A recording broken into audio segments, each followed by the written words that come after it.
Christmas ornaments for 2 charities. Then when I get those done here in another week or so, I'll get back onto wig stands again. That's And when I great. get that, when I get caught up on those, I'll get back onto pens again. And I just keep rotating things.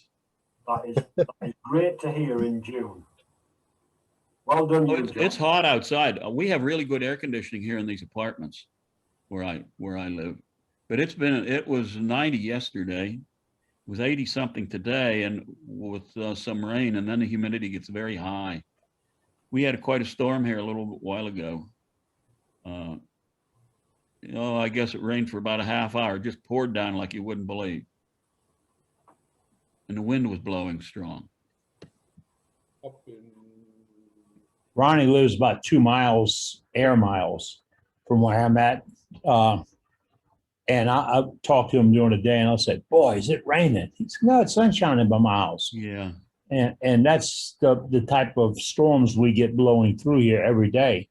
And this morning I went out to just sit under the canopy for a little while, raining its butt off. And I'm looking at the radar on my computer. There's no rain showing. It popped up and happened to hit us that quick. A friend of mine went to the Pittsburgh airport this afternoon, which is about an hour and 20 minutes, an hour and a half away. And he said it rained so hard and they had such a storm there, they shut the airport down for about 2 hours. They just had to sit there and wait in the building because the power went off. They'd had emergency power in some places, but they shut the baggage down and everything else. He said it stormed so hard. Wow. 2 hours. He went there to pick up his sister and brother-in-law and just got back here in time for dinner tonight at 5 o'clock, and I guess he left right after lunch today. Over here in the UK, we like to hear stories like that because we don't get the tremendous weathers that you do. I learned something tonight, Eddie. I learned something tonight when I had my meeting tonight, and of course, most of the people on my screen are from the UK, and we occasionally have a couple of Americans that join us. And I learned something tonight. When I look at my screen, it doesn't matter where they're from. We've got one guy that is at one end of the country, and we've got another guy who is at the other end of the country. I would reckon that I could go for coffee at any of their houses in one day. You lot can't. Why can't you all just go for coffee at each other's houses? You live thousands of miles apart. We would get wet. we would get wet if we went any further than that. There's not a member on my club that I couldn't visit within 5 hours of my house. Goodness gracious, it'd take me longer than that to get some of the close members. I mean, I can throw a rock at Ronnie's house, maybe Joe Klein's house, but there's only a handful of folks in this area that I know.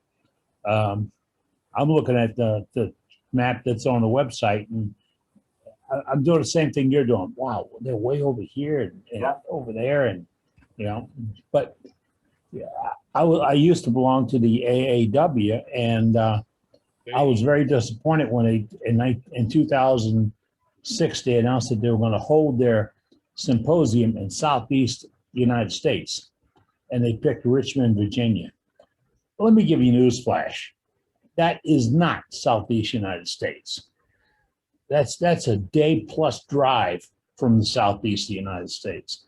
And it's just the politics of a ton of clubs up in New England. That's what they were catering to. And then there's another bunch of clubs in Florida. It's funny how they pack around, but I wish people were closer. I'm the same way. We call it sitting on the tailgate of the truck talking about wood turning. I love that kind of a meeting. There's no format. There's just a bunch of guys together, and we tell lies. Oh, we wouldn't do that much. You know what I've been turning? You know what I've been turning? That's the deal. My wife asked me yesterday. My wife asked me last night, "What'd you make in your shop today?" And I took a second. She says, "Mistakes? Do you have a template for that?" just, Hey, Eddie, hey, before we get started tonight, give me 2 minutes of everybody's time. I got a safety announcement that has nothing to do with wood turning. okay, That just to make everybody aware, and I don't want to keep repeating it, but I'd like for everybody to hear it in case they haven't heard it on the national news or anything. So, okay. A learning moment. We got time for a learning moment. We'll make time for it. I mean, I got a cooking tip. If you're cooking for yourself or cooking for others at home, do not confuse vanilla extract with liquid crab oil. You only do it once. Which one did you confuse? You were looking for vanilla? I pulled the crab oil out, popped the top, and was ready to put it in the steel cut oats this morning for oatmeal. And I was thinking I could perk this flavor up. I'd still be running. My wife got even with me when we first got married. She taught me I have to read labels because I thought we had some grape juice in the cupboard. I went to the cupboard, I grabbed it. I'm sorry, I drank out of the bottle. I took a swig. I just about threw up. I looked at the bottle, it said vinegar. Okay, learn to What's read. wrong with straight vinegar? Look, Billy's drinking that straight vinegar right now. Oh yeah, I put a little apple cider vinegar in things. It's really good. Sure. It's good for you. All you got to do is get it past that taste buds. Oh, it tastes good. We're using That's as close as I get. Mountain Dew. Oh, That is a ton of caffeine in that drink. Oh, well. The guy that makes all the bottle stoppers for Ruth Niles, her machinist happened to be a good friend of mine. In fact, he was a machinist building fixtures for me at one company, and I put him in business continuing that goal. And when they showed up to put fixtures in, they showed up with 2 cases. There was 2 of them, 2 cases of Mountain Dew and Ice Chest. And they sucked those Mountain Dews all day long because they were like this, but they could keep going. No matter how tired they got, they could keep going.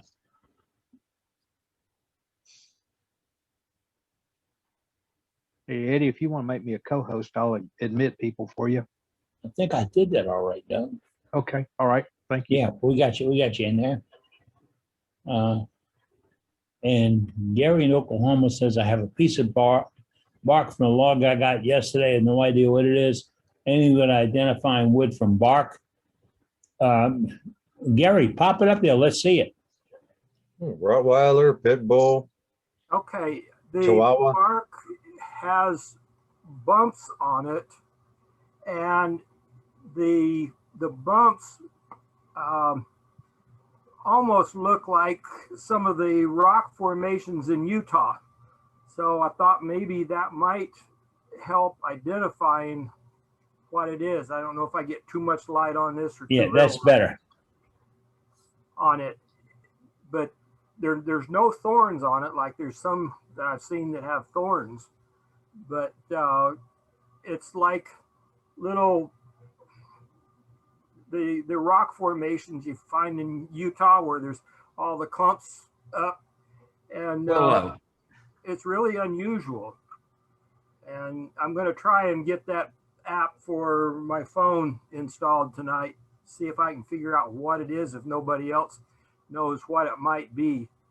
But somebody in the neighborhood cut down a tree, and I got 2 logs, about 15 inches in diameter. I've already cut one of them in half, and I've got it rounded on the lathe, but that's as far as I got.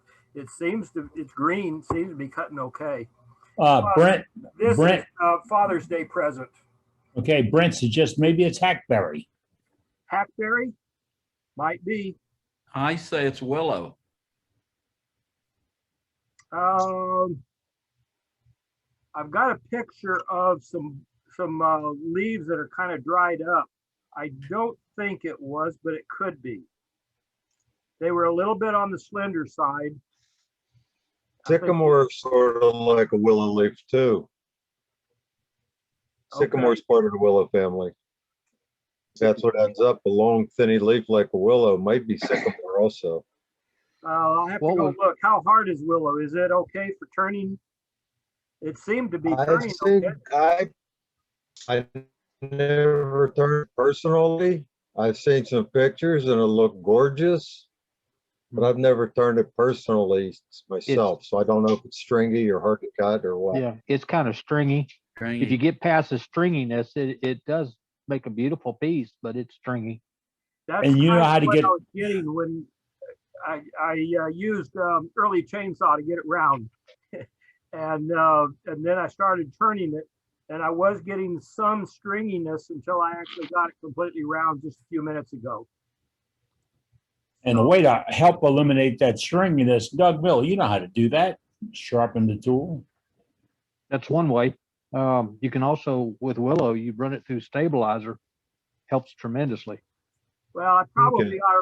I've been using my brute, so I probably need to rotate the carbide tip on it.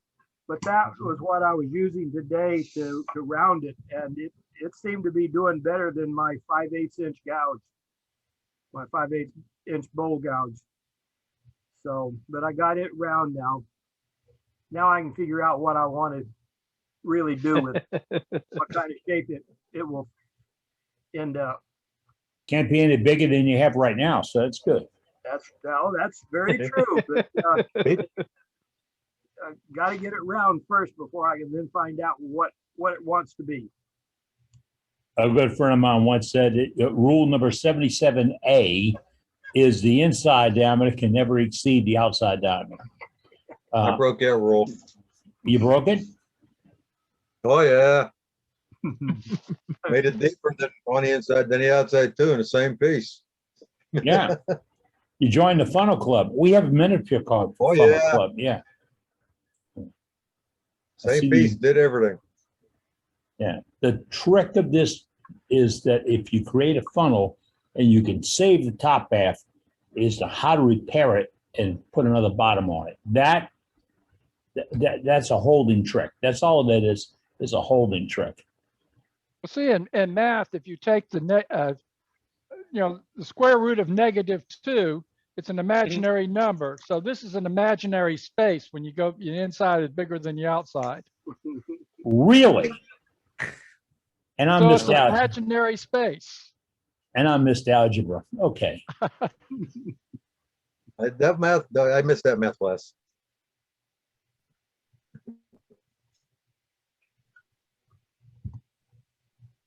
Right. Who's turning what this week? Let's hear in from you folks. Ronnie said we worked the piece. How did it come out, Ronnie? Say that again. Ronnie's I did sleeping. what?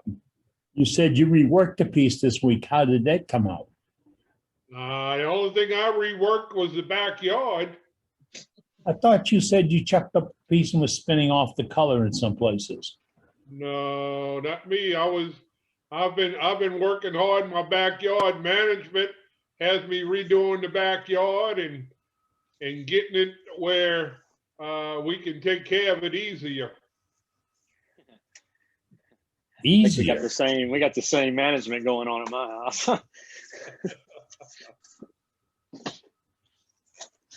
Mine came out and said how nice the lawn looked. I hadn't cut it yet. It's been too wet. So it must look good overgrown. In fact, I'm gonna have to get an amphibious lawnmower pretty soon. It won't dry up enough in some parts of my yard for me to run the tractor through it. It's just, we're getting our fair share. That's all. Randy Smith in Pennsylvania, he says he got storms in the area and there's thunder outside. When I did a video the other day, I had to stop 3 or 4 times and wait for the thunder to slack off. Yes, I am doing a video again. In fact, tonight, one of our features, I've got about an 8 or 9 minute piece that Scott's a member, he might be in already. Scott called me this week and said, I like the idea of covering what we can do for demonstrations. I'd like to see more on. That's what we're doing tonight. And we're calling it a tool tip. I'm hoping this gets the ball rolling because I'd like to see all of our, I don't want to say better, I don't want to say professional or seasoned. I just want to say some of our more advanced turners, and you know who they are, will produce a tool tip. And it'd be done on your iPhone. This week I was shocked.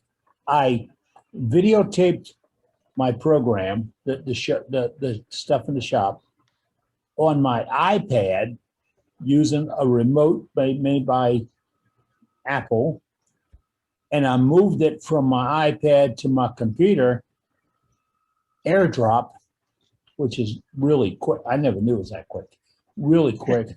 And then I edited it with iMovie, and I can't believe how much time I saved in what I used to do for producing videos. Waiting.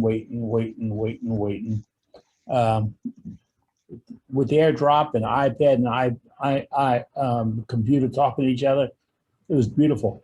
And then I checked, I could have done the same thing with my iPhone.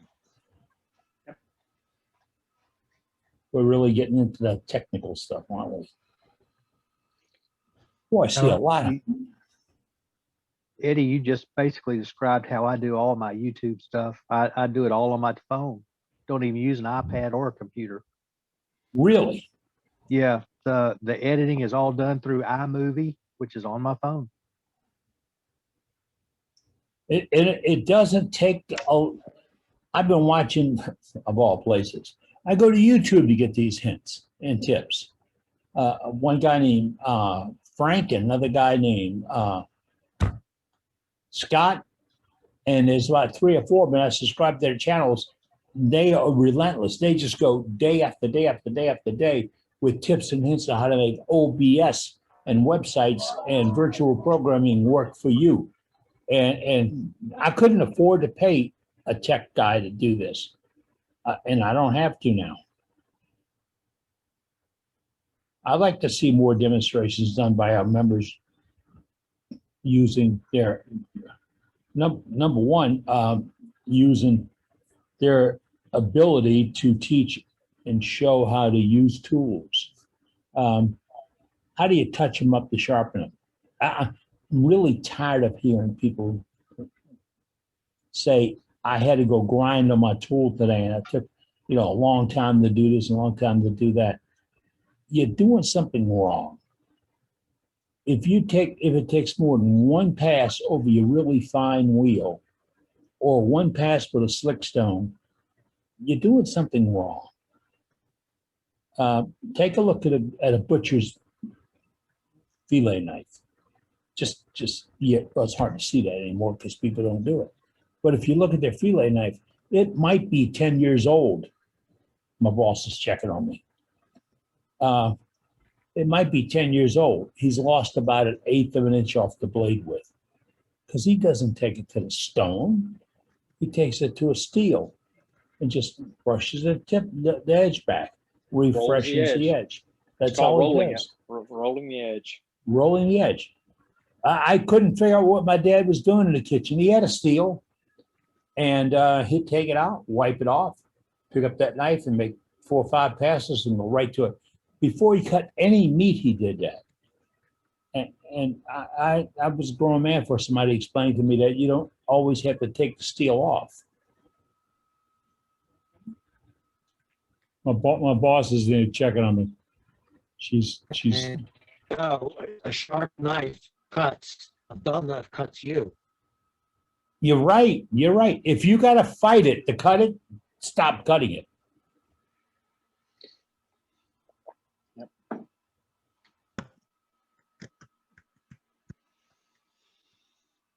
And I think See, that applies to turning tools as well. If you're having to force it through the wood, you're getting ready for an accident. That's right. If that edge won't cut, it won't cut. Yeah, I've got a demo I've been playing with a little bit. I always talk about how good a bias cut works. And somebody called me this week, what's a bias cut? I've been to this, never heard of a bias cut. It's so unique that you do it every day. And you may not realize you do it every day. But the demo I want to do, I have an old-fashioned can opener. You know, the one that's got the hook and the sharp edge for plowing down and ripping open the can. Not the screw one, the old one, like the P38 you carry on your military ID. I want to plow wood with it and show you what the difference is from a tool that slices from a tool that just cuts to a tool that slices. You will be shocked if you pay attention to it. And you're right, Dean. Turn the speed down on your machine and watch the cutter. It's that simple. You can turn with any sharp tool. I've sharpened an axe up and done some turning with it just to show how I could do it. Works XSQ. I have a, hey, come on, turn off your audio. There you are. I have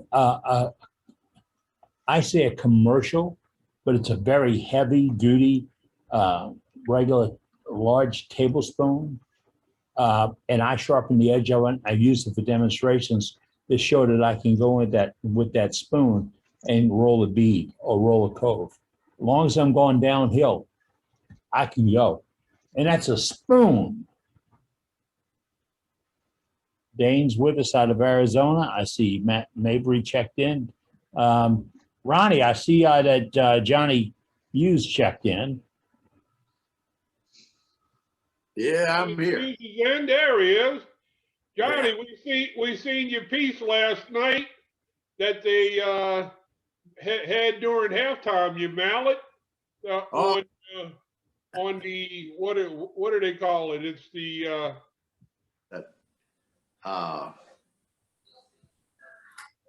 record power videos on every, to us it's every Tuesday night. Right. Yeah. Maybe not every Tuesday night, but yeah, they had you on the demos. Yeah, that was just a mallet I'd turned there. That just some time ago. Yeah, and you use your laser engraver on it. It'll look nice. Yeah, that was the whole piece, but it's worked good for a few years now. So that's good. That's good. But it's good to be here. I missed last week, so Yeah, you were out eating, I saw. Yeah, some of my favorite restaurants too. But dining out in class, man, top class. Yeah. Yeah. Were you at Middendorf's? Yes. Yeah, I stopped by there Friday there and did that, but I was over in your neighborhood there at Oshner's there for a few days. So. You made out okay, Johnny? Yeah, everything come out pretty good. So good. We heard about you. We were thinking about you. Just taking it easy for a few days here. So yeah, but everything's. While we on that subject of taking it easy, I don't know if everyone seen on Facebook, but Cade lost his dad this week, so I don't think he'll be with us tonight. But if you would keep Cade in your prayers and help him get over this trying time. Yeah, heck of a time for him. Yeah. Yeah, I want to put another shout out to Dave again. I missed last week also, and I got all caught up by watching the videos that get posted from the meetings. I think that's a huge resource, and I'm grateful for them. So thanks, Dave, if he's here. I'm here. Oh, Dave's here. Yep. Thank you, Dave. That's good work. It's great. I've missed 2 meetings in the last couple of months, and I really appreciate having those videos up there. So thank you. I had a guy call me the other day that he says, my friends, my turning buddies told me I missed a great meeting. How do I catch up on that? And I turned him onto the website and heard back from him. That was Earl out of New Hampshire. Earl out of New Hampshire got me, and he called me back and he said, wow, all those meetings, all those demonstrations are online. And yeah, our webmaster grabs the whole thing and then he chops out pieces. Like, Matt, you have a couple of your pieces chopped out as demos. Yeah, and I stick them in my, I've got them in my own feed too. So, you know, if somebody just wants to see my videos, they can do that. And I really appreciate that too, because it's, you know, I can go back and look at something and say, oh yeah, that's what I taught. And you know, something else I wanted to point out is that in the whole demonstration discussion last week, you guys were saying you can't teach art, but you can teach art techniques, if that makes sense. You can. So like the airbrushing stuff that I was doing, that's just one technique. It's like using a tool, any other tool, you know, it's not last week, but the week before last, but it's all, you know, we can teach you and like you'll take it somewhere else, somewhere that, you know, I've never taken it, you know, which is cool. I used to tell folks that when they come to lessons with me, and I haven't done lessons since I had my stroke. So, but I had people come in, I see this guy doing this and I want to be able to do that. And I said, okay, you know, it's between you and God if you can do that, but I can't teach you how to get there. But I can show you how to use those tools to make the best work of it. And some turned out to be pretty good turners. The ones that just thought you had to go to a magic school to learn it, it's not there. I mean, Doug, you just came back from, you did a road trip, didn't you? I thought it was Doug that did it. Okay. It was Bob Moffett. He was teaching at Campbell's or somewhere like that. Yeah, teaching at Campbell's. Yeah, because he came back last week and did birdhouse for us, which is really cool. I'm looking at yeah, the beauty of this. He made me go look at, I don't want to say scrap wood. He made me go look at unused turning pieces in the shop to see if they would be eligible to become birdhouses. Because if I call it scrap wood, that little blonde in Tampa is going to come beat me up. I don't know if she'll be with us. There's no shop. I don't know if she's going to have a phone connection or an internet connection tonight. We're talking about Kim Tiffin. She's one of our advisory team members. Hey, you want to be on an advisory team? Let me tell you how you got to do it. You got to say, hey, can I help? And we say, yeah. I mean, right now, my advisory team takes care of a lot of duties. Dane handles our gallery. Dave Rose is our webmaster. Dean's one of our instructors. Doug is with us. He's just sitting back. Jeff is our safety guy. Martin's over in England. Matt Harbor's with us. Ronnie Bonet's with us. Trey Linne's with us. See, it doesn't mean these people are special. It just means that they stepped up and said, hey, can I help? Can I do a little something? Is there a way to make this project grow? Yeah, we can only grow if you stay on there and you stay with us. And same thing with demonstrations. You want to do a demo? We don't say no. That's the rule. Well, if you want to show us knitting or something, I ain't gonna talk about it. Remind you folks, if you don't know that SWAT is open for registration. And according to one of my inside sources at SWAT, and he may be with us tonight, it's almost like before. There's a little difference at the eating table and a couple other little areas are different, but it's almost just like before, which if you've been to SWAT, you missed it last year because we all missed it. But if you've been to SWAT, you know what kind of experience it is. It is just like us. It's a pile of wood turners, probably 1,000 wood turners get together, sit on a tailgate and talk about wood turning for 4 days. That's what they do. And you try to run them out of town early. You try. It doesn't work. But SWAT is at SWAT Turners, SWATturners.org, and it's on SWATurners.org. And if you want registration details, find a hotel. But it's a football town. There's hotels every place. and it's a wide open town. You know, it's not like New Orleans where you got to go find the French Quarter and all that stuff. And I wouldn't go to New Orleans anyway. They don't agree with you, they just shoot you. It's a great town.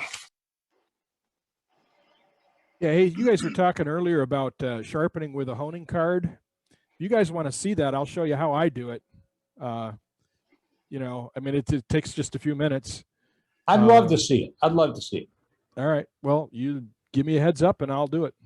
How about a little bit after the top of the hour? We'll see. It's Heads up. is Is that you, Billy, laughing at me? Yes. Yeah, yeah, heads up. That means get your head down, not up. Exactly. yeah. Never volunteer. Yeah, I don't even know if it's right, but I'll show it. All right. If it works for you, it's right. There you go. Yeah. Exactly. I see Doug Rowe checking in with us tonight. Doug says he got pens. Finally back. He got pens this week. Who you got pens from, Doug? Kay Geary sent me 4 beautiful, beautiful pens. When you guys are ready, you can spotlight me and I'll show you what he sent me to send out to the troops. We're ready. Go. Let me get them turned around here. Take a look at these. Oh, man. Wow. Nice. I mean, the cases and everything. Look at that red, white in there. I don't want to sound cheeky, but do you have to send all those away? That doesn't make you want to sing God Bless America. I don't That's know. all what it is. I believe that's probably pine cone and resin. Yeah. Yes, it is. And some purple resin. That's my kind of color right there. But Wall Street Junior or something like Junior Wall Street, something like there. Wall Street twos. Wall Street twos, yeah. yeah, that just Kate Geary, if you're on tonight, wow, thank you for sending those. You're gonna make 4 very happy troops that I'll get those too. Yeah, great. And we still accept those. If you need to know where to send them, it's pretty easy. You go to our website and on the front page, there's the little places that send it pens for Freedom Pen Foundation. And you send them to Doug, gives you the address and everything else. He's got a big mailbox. Fill it up. Those are some Very beautiful welcome, Doug. pens. Very beautiful. How's the shop making out, Chief? Hey, it's coming along. If you guys want to go run out there and show you real quick, the sun's still up. And Sure. now I have lights in it anyway. You got lights in there? Wow. Yeah, the power's all on now. Again, the thing that we're still waiting on is the dang garage door.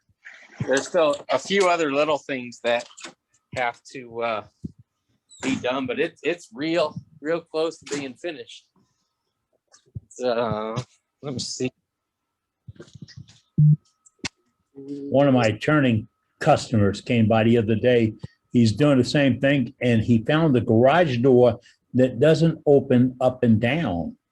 It opens side to side.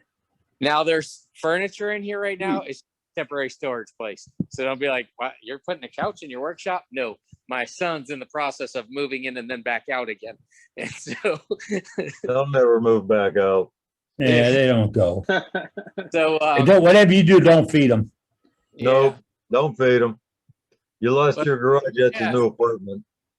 You need to have a couch in there so you can take a nap. but I got my latrines all together now. Bob, are you nap in your shop? Huh? I probably will. Yeah. My kids got me that sign for Christmas, so I put it up in the bathroom. Hey, Doug, is that white paint? It is. Oh, boy. You're probably going to need to rethink that. You won't be able to see the paint after I get enough sawdust all over it. It won't There matter. you go. It was Yeah, that Whoever gets all this done, his boy just moved back in. That's his new apartment. Yeah. No, he's moving back out actually this week. They've already went and signed their new lease. You So hope. You're hoping. yeah. Yeah, I don't believe it unless the truck is pulling away. Yeah. So here's something I want to show you guys. So this wall right here that you're looking at. So, okay, there's the garage door opening right there. And follow that wall down to where the split unit is. I am strongly considering ordering the Omni wall system. I'm wondering if any of you have that in your shop. There's different kits that you can get. The one that I'm looking at is about 4 feet tall like 26 feet long. And the only thing I would lose is just under the AC unit up here, whatever you call that. I would probably lose about 2 plates off of it, or 2 panels. But then I'll take those and put them over the utility sink right there. But does anybody in the club, does anybody have that Omni wall system, any of their kits? No, Is that I like a don't have slot wall in a commercial stores? Yeah, it's basically pegboard, but in metal. Okay. Oh, I never seen that. Sounds cool. Oh, I'll Yeah, put that up. there's a few videos on YouTube about it that you can put in there, and some guys have done some shop tours, I guess, that have gotten them. I remember I did that for some sheriff's department's maintenance area. But what the name Omni wasn't on it, but it was also powder coated and it didn't attract dust. Okay. You know, like I it felt believe these are powder coated. I don't know that for certain because I haven't actually seen them in person. I've just seen it online. Yeah, but their price seems pretty reasonable for what you get in a kit, depending on what size kit you buy. I'd be interested in that, but I don't have any room for the wall. All right, great for the tour. Thanks for the tour, Doug. Hey, no Yeah, problem. thanks for the tour. Hopefully, next time maybe I'll have a garage door. I don't know. All right. Yeah, I don't the know, guy. Doug, you're gonna have to drive to SWAT and fill a new pickup truck with all them toys to fill that big shop.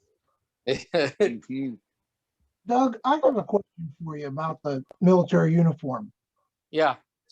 How large are the pen pockets in those?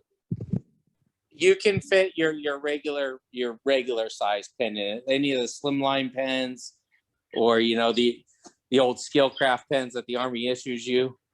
It's so thin, like a regular big pen fits in the pocket just fine. Okay, thank you. Yep. Doug, I got a question for you. Sure. Is that a mini split heating cooling system on the wall? Yes. Yeah, so unlike That where heat then? in Tucson, it actually gets cold here where I live, so I need heat. What brand is it? Because I just ordered a Panasonic one. Let me take a look. This one was all done through my general contractor. And it's still taped up pretty good. Let me see what brand they did put on this one. I'm sorry, it's Pioneer, the one that I got actually on the road right now to me. Looks like Dial, DIAL, just like the soap. Maybe it'll give me some really clean air. Oh boy. That was a dad joke. There's probably I a gotta see lot if I of can guys top know that a lot one. more about those than I do, but when I put my Mr. Cool in, Oh, you got muted. Everybody got muted. Let's try it again. Dean, you got muted. yeah, okay. When I put in my Mr. Cool, I did quite a bit of research on those, and there's only about 4 or 5 manufacturers that manufacture all of them, and they put different people put different labels on them. But I can tell you, when it was, I think it was 93, 94 here a couple of weeks ago, I put mine on 69 just to see how cool it would get, to give me an idea of what I was going to be dealing with this summer.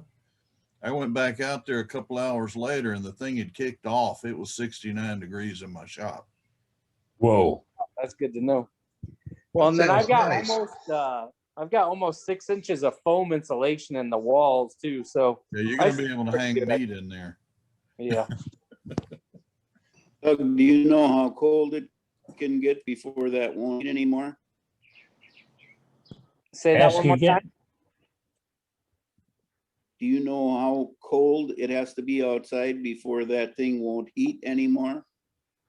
No, I don't. I haven't. They'll only anything about it. Mine says -5 before it'll quit heating. It's what was in the specs.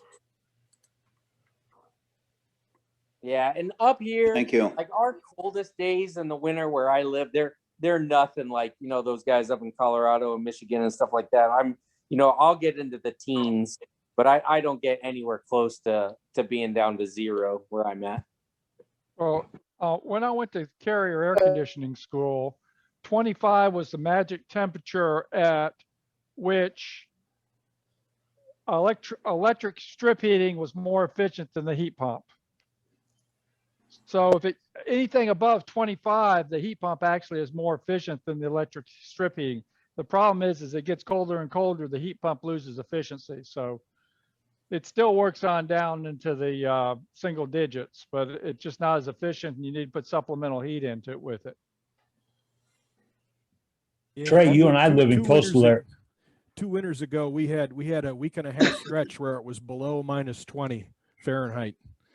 So that was some cold turning. You got to put furnaces in up there. We just put heat pumps and some strip heating in, and that's it. So. Well, if I could get away with it, I think that what I would do is I'd put a wood burning stove in, because that works really well. This one, I just pulled up this one that I've got coming, and it says provides heating to -13 degrees Fahrenheit. So that may be about the limit on this one that I've got coming. But it's not going to be much heat. Well, That's the problem. The problem is the heat pump part loses efficiency as it gets colder and colder. But if it keeps the paint and everything else from freezing, that's the important thing. Well, you may have to add supplemental heat to the shop then when it starts getting down in those temperatures. Yeah, if you just go with incandescent light bulbs, you'd be surprised if you get away from LED lights in the winter and put the incandescent bulbs in, how much heat they generate. That or a heat lamp light bulb. Wow. Just a little small bathroom heater. Those things they're inexpensive at Wally World, and this is the time of year to buy them. If they got anything left over, they're really great to sell them.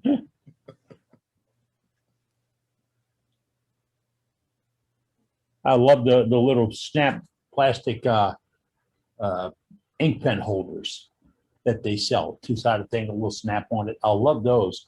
The time to give them is about a month after school starts, because they load up on them, and then they're like 3 for $1 after that. But they're handy for drill bits, router bits, small tools, kits. You doing pen kits and you got parts left over? I don't know what you would. You put it in that, you know, that's your collection box. I've got tons of them. I use a lot of them, but I make sure I label the outside too, so I know what's in it. Yeah, I have codes on mine.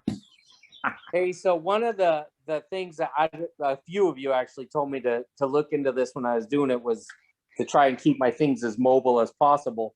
And so I have done that. I've picked up one workbench from one of my guys from my local club. He's hiring from wood turning altogether and was closing down his shop and sold off a bunch of his stuff. And I picked up one of his workbenches that he had built himself. It was already on caster wheels.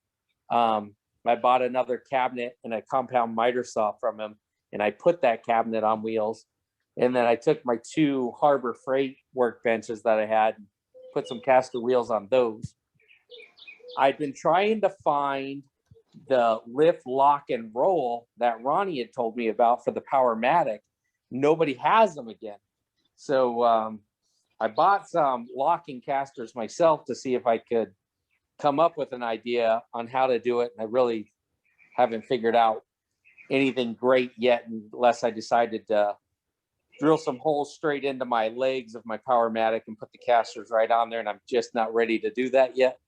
So if anybody's got some ideas, or if you've built some sort of mobile system for your lathe, I'd be interested in seeing that. Hey, Doug, I wouldn't recommend having your lathe on wheels. I would mount it firmly on the floor.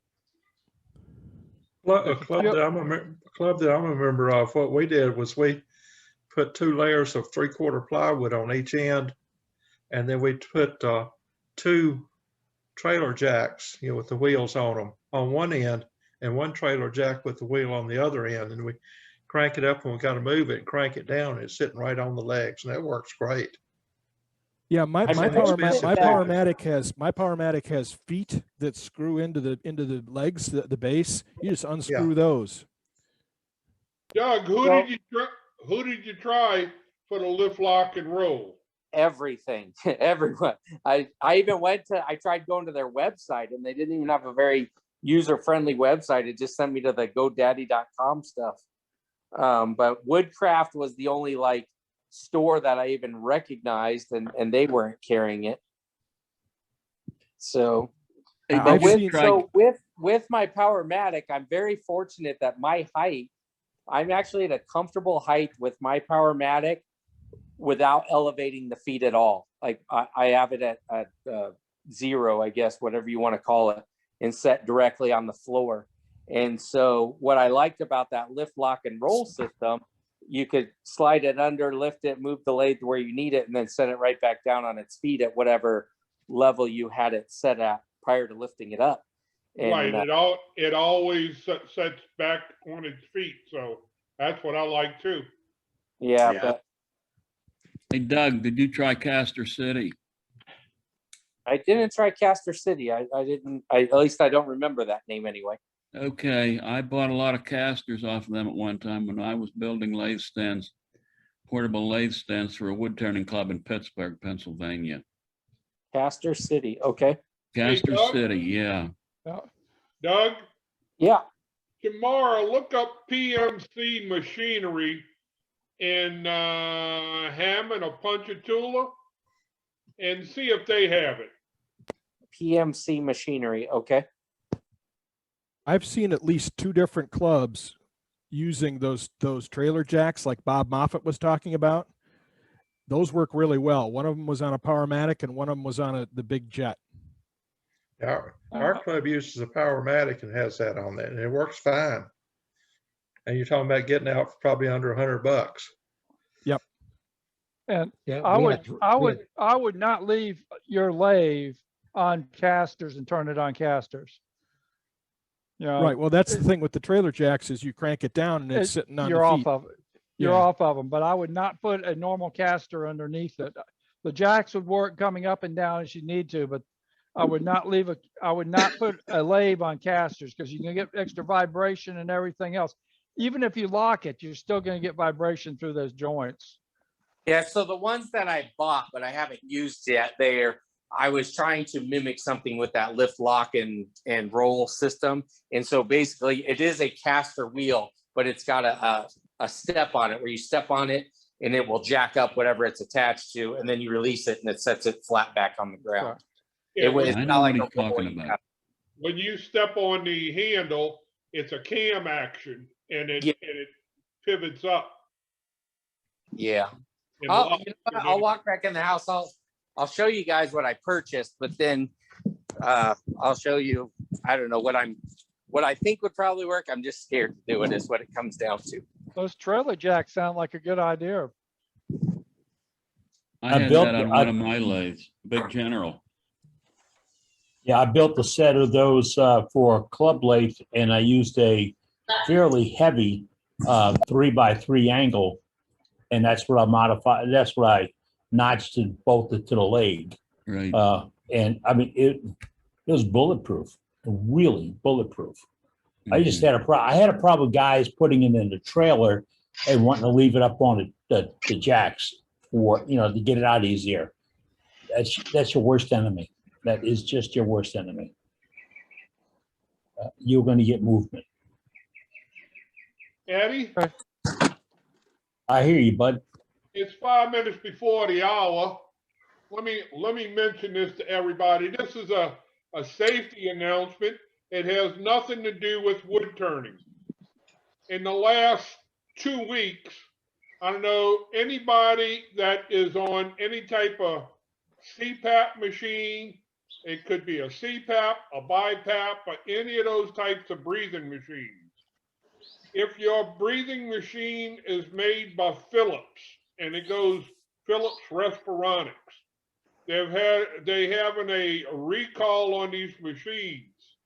you need to go to Phillips Respironics website and look on their website, and you'll be able to put your serial number and model number in there. It's serious enough that they are coming out and telling people if it's a CPAP machine to quit using it. If it's something that you need to breathe on 24 hours a day, we'll continue using it, but they want everybody to get in touch with your doctors and decide what you're going to do from there. These machines that are put out by Phillips Respironics, they are putting off some type of carcinogenic fumes that can be harmful. So if you haven't seen it on the news, it's there. Go to Phillips Respironics, check out your machines, and if you do have a machine that falls under it, you have to go in and register your machine, and everybody is putting on a waiting list to see exactly what they're going to do. So I just thought I'd bring that up just so everybody will be aware of it. Any type of Phillips Respironics breathing machines. I appreciate that because one of my brothers is on one. So I'll give him a call after this and find out which one he's using. Right. So. Well, if you want to see the caster real quick, I'm out here. I'll show you what I bought. Show us. Let me get myself turned around here again. All right. Can you see that? There we go. So the orange part is what you step on, and then that would jack it up. The 6 holes right there, of course, is how it would mount. And so I could drill it out and mount it on there. And then, of course, you step on the 4 times and I could lift it up off the ground. I just don't know that I want to drill into my legs.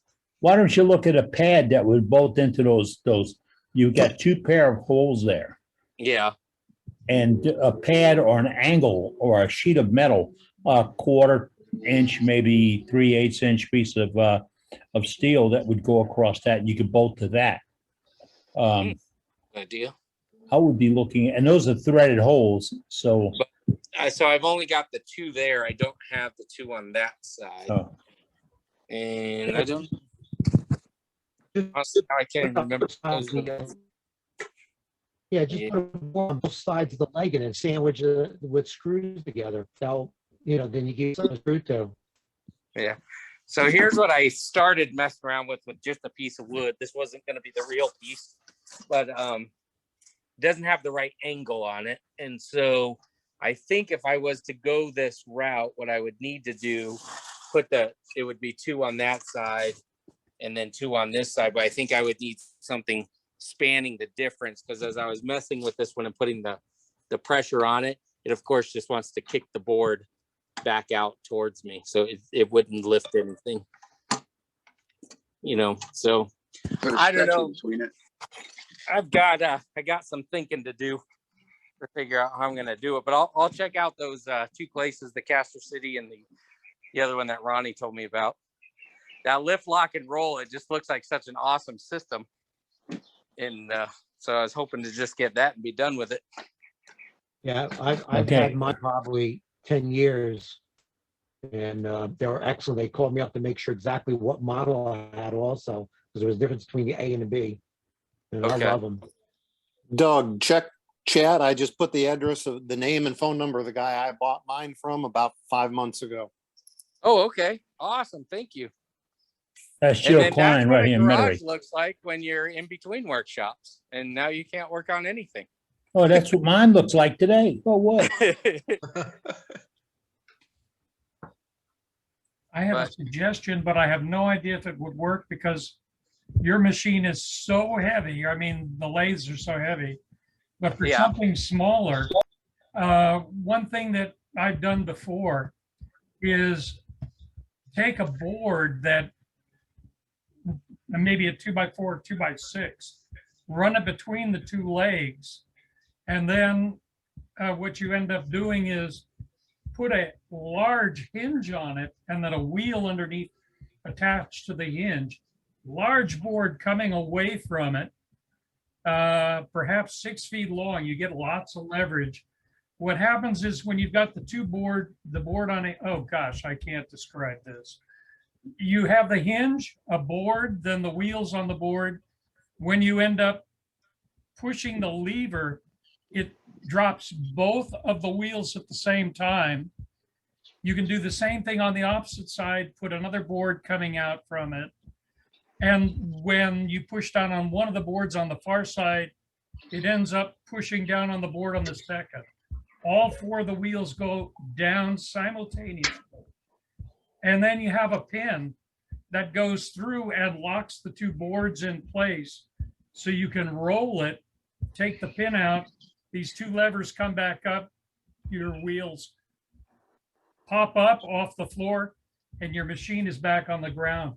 Now, I'm not sure whether it works with something as heavy as what you've got, but if you have lighter equipment, somewhat lighter, it would probably work. And if you got heavy enough boards, it would probably even work with yours. But again, it's a matter of how much weight is that machine?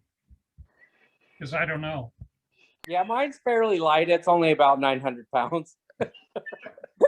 Again, I don't know, but if you get what I'm saying, you end up. Yeah, I having the do. Yeah, wheels yeah.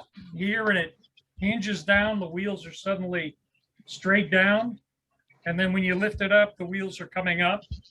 So they all 4 go down simultaneously. Makes it really convenient. You don't have to run around pushing wheels down one at a time. You don't end up with the thing cocked left and right, so to speak, as you're moving things around. I worked for a company, this is be 50, 60 years ago now, that made church pews. And they made that type of device for moving church pianos. And it was the same thing. You would go into the piano,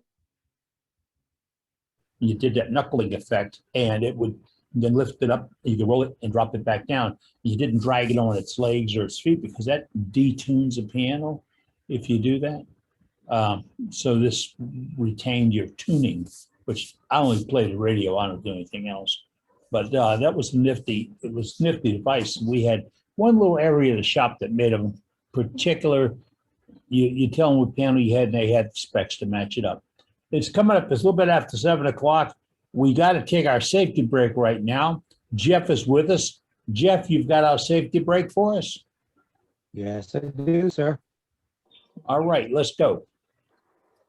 Hey, good evening, everybody. Hey, I'm just going to some of the old stuff too. I didn't have time this week, so, but wear life safety all times. Glasses, shields, get a good shield. When the lathe is running, wait until the thing stops before you take them off. Make sure when you turn on, they're on. Don't turn tired or fatigued. Jewelry off. You know, they talk about rings and stuff. Best way to peel the phones. Phone out of pocket, put it on silent. Lathe start up, stay out of the fire zone. Slow at first, bring the speed up.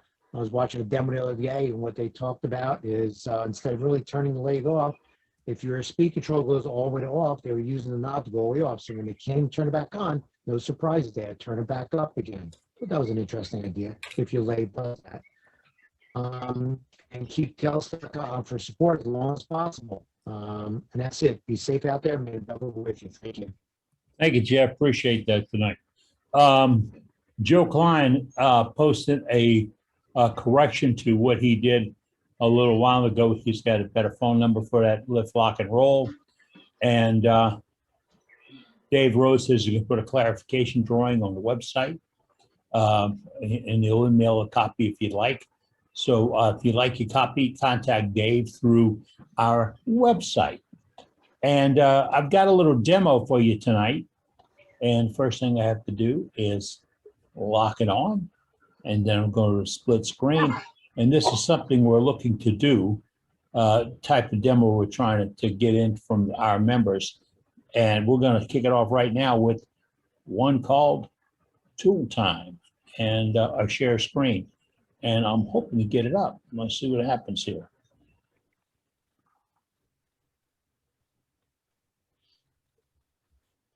Did we get share strength? Now we did. And I'm Captain Eddie Castellan. We're here for Worldwide Woodturner. Hi, I'm also Captain Eddie Castellan. Today, we are going to show you something. That's right. He's going to show you how to use the tool. I am going to give you some tips on how to sharpen the tool. Between us, we'll get you ready to start using the gouge. Okay? Now, a good sharp tool that's been sharpened consistently at the same angle at the same time. Number one, puts less steel on the floor and leaves more steel on your tool. And number two, a good sharp tool cuts a whole lot better than one that isn't. I'm going to show you how to sharpen this gouge. First thing I'm going to do is set up my grinder. I have a template right here. My template is set for 247. 7 inches is this spot right here on the back of the wheel, the pivot point, right there. That's from the face of the wheel to here, 7 inches. That pivot point is 4 inches below the center of this wheel. That's why it's adjustable, so I can move it up and down. That's the 4-7. Now, I got to get the 2. The 2 is the distance the jig sets off the face of the tool. Here's the jig, right? And you can make one of these. I think I have a video on how to do that. But you set it in at 2 inches. That's my gauge for 2 inches.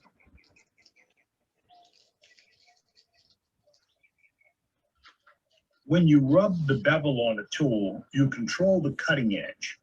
So how you cut that, turn that bevel, and how much bevel do you turn will make the difference from a rough cut to a fine cut.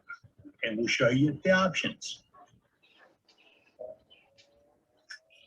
The grinder is a variable speed Porter cable. I also have a Delta variable speed. They just ran out of that model when I needed a new one. I'm using CBN wheels. That can't be nicer. I've got a rough and a fine. The rough is still finer than my finest carbon wheel. Now, the reason I'm using a CBN is it doesn't grind away the material, it slices it away. Less heat, less impact to the tool. That's what you want. And also, these jigs are handy.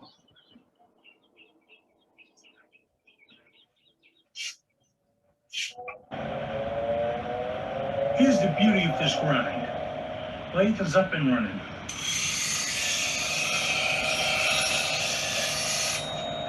I'm made to pass. The tool's ready. You know how you said less steel on the floor? If you're using carbon wheels, then you're going to scrape off the wood, the steel, and it's going on the floor. With CBN wheels, you're slicing off just what you need to sharpen that edge back up. And you're doing it with a finer stone, finer cut, less heat. This is a ground tool. I'll only relieve the back bevel a little bit so you can see it. But I'll move it a little bit more because if I'm going to make a good sharp turn, I don't want that steel in my way again. That grind is called a relief. The piece I don't cut with. Put it in there.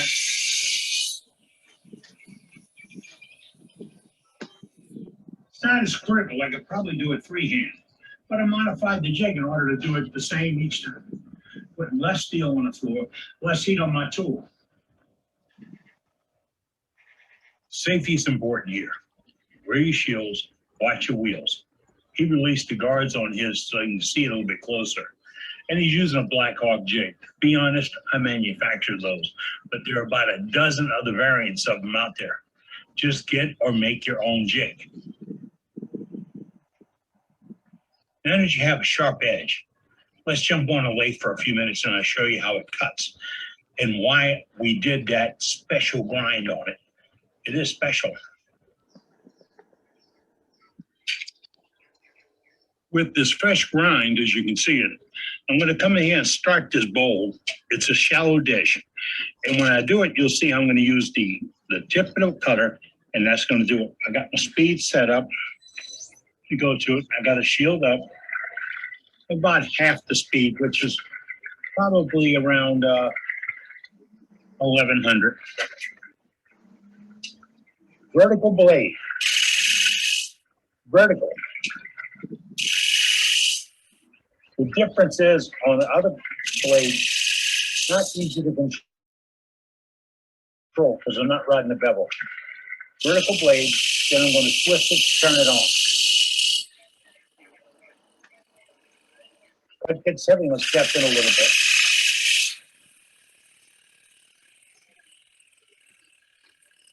See the shavings coming off?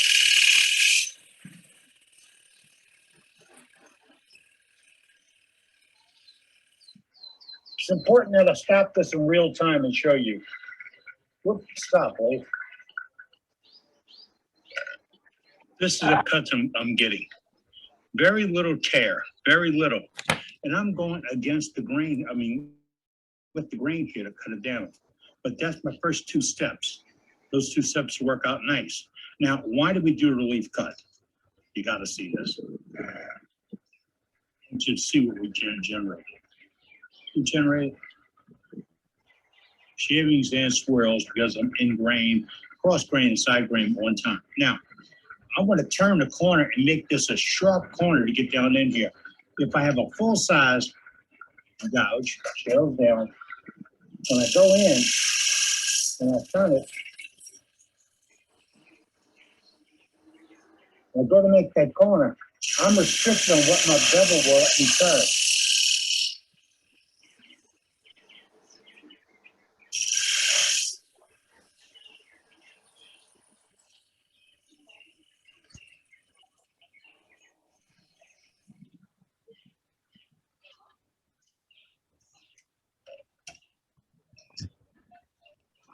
Because I'm not restricted by my bevel with that little relief on it, I can make that corner. This is a rather sharp corner and it's cut. It's not gouged, not scraped, not backbladed. These were all cuts, purely cuts. Now, if I came up this way, I could do it, but it will tear the grain on this piece. I showed you this with a small 3/8" gouge. I get it from D-Way, but they're available all over the place. If you ask for an Ellsworth gouge, most people know what it is. And I always do my buying on the telephone rather than the book. And you get the special deals on the telephone. But that's what you do if you want to grind a jig and have it come out every single time the same way. So when you use it every single time the same way. There you have it. You know how to sharpen it, and you know how to use it. Hopefully, your gouge using days will change. I'm Captain Eddie Castellan, and I'm Captain Eddie Castellan for WorldWideWoodTurners.org. Thank you for being with us. We'll have another tool tip next time we visit.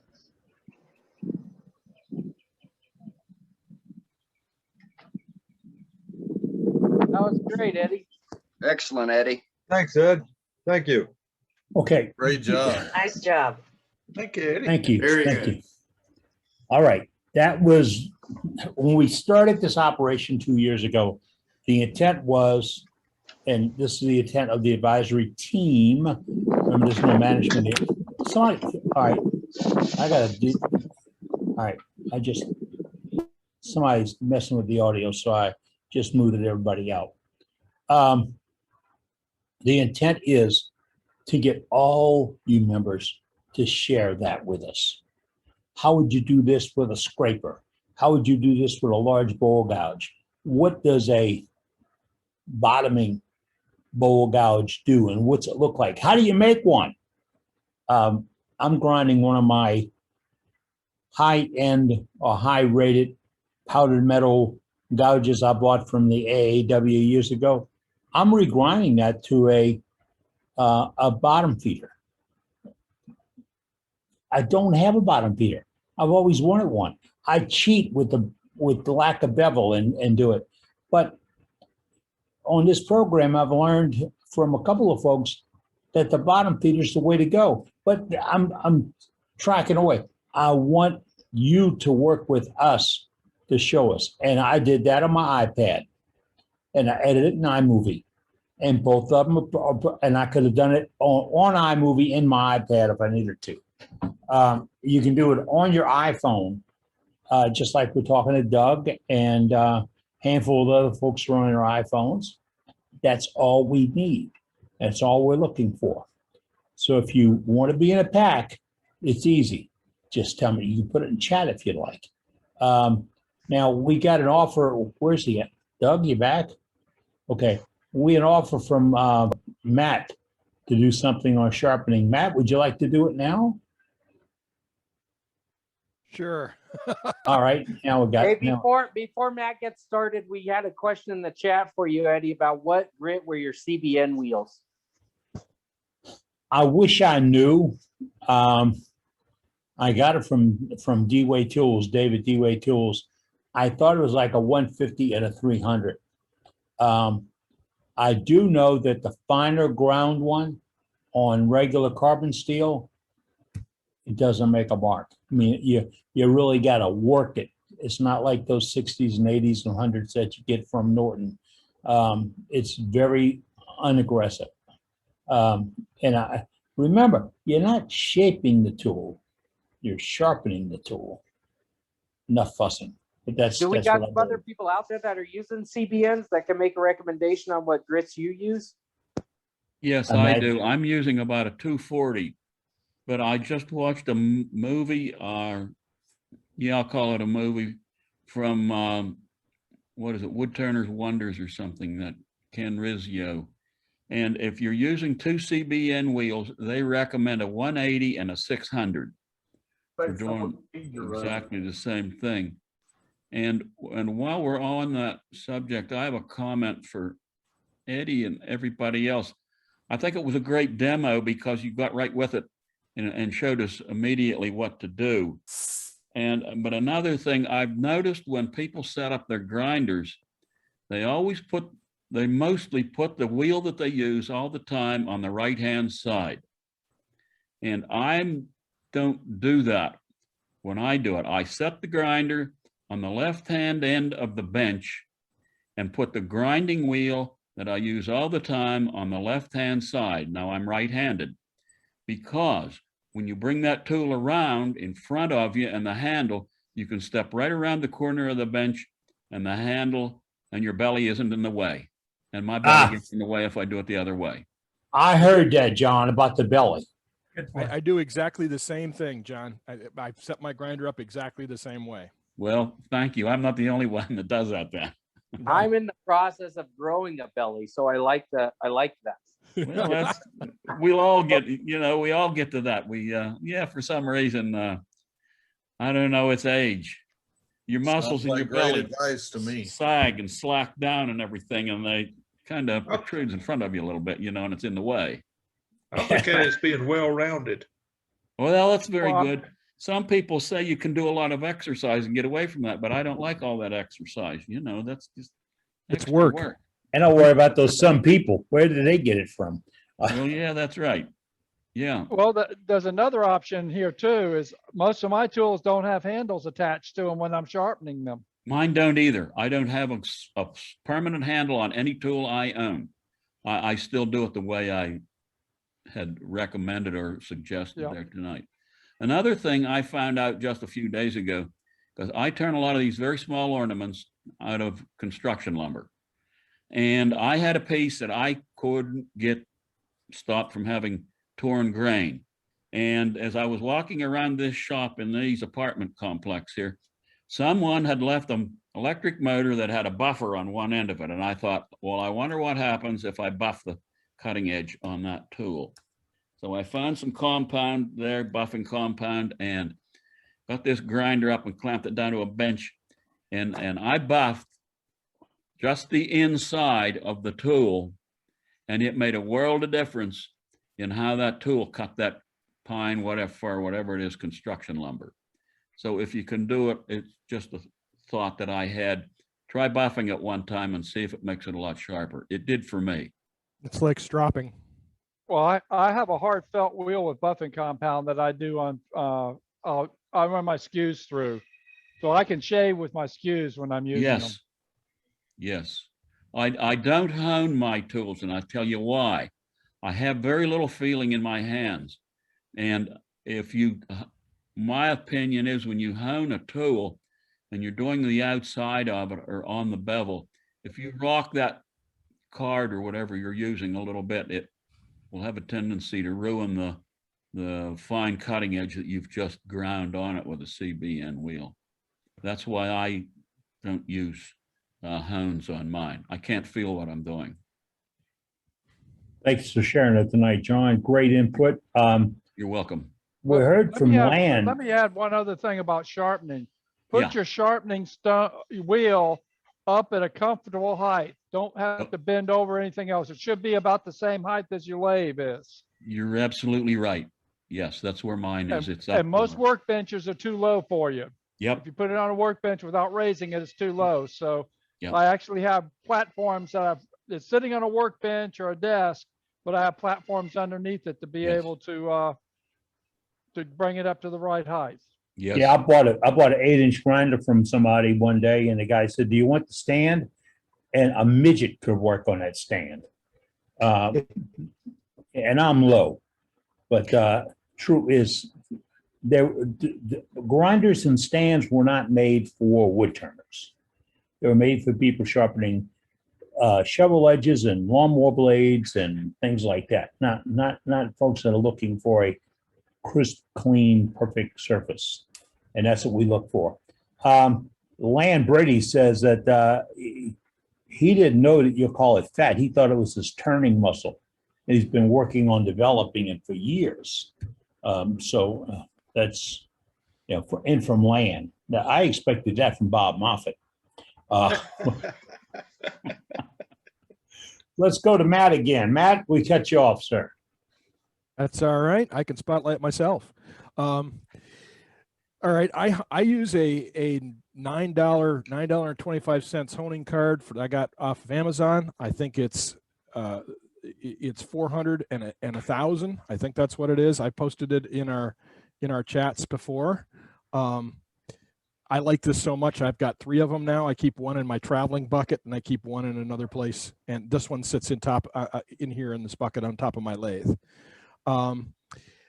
I do not have CBN wheel. I have a $35 Harbor Freight grinder that I bought 15 years ago to sharpen. And I have a $95 wheel on my $35 grinder that I also bought that is probably no longer 6 inches in diameter.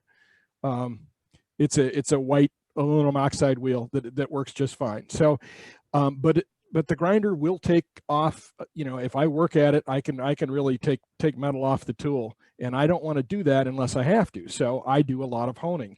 I do regularly sharpen my tools, just not every day. I sharpen them with the card. So let me switch over to this. I'm having an issue with my other cameras here. So I'm going to have to using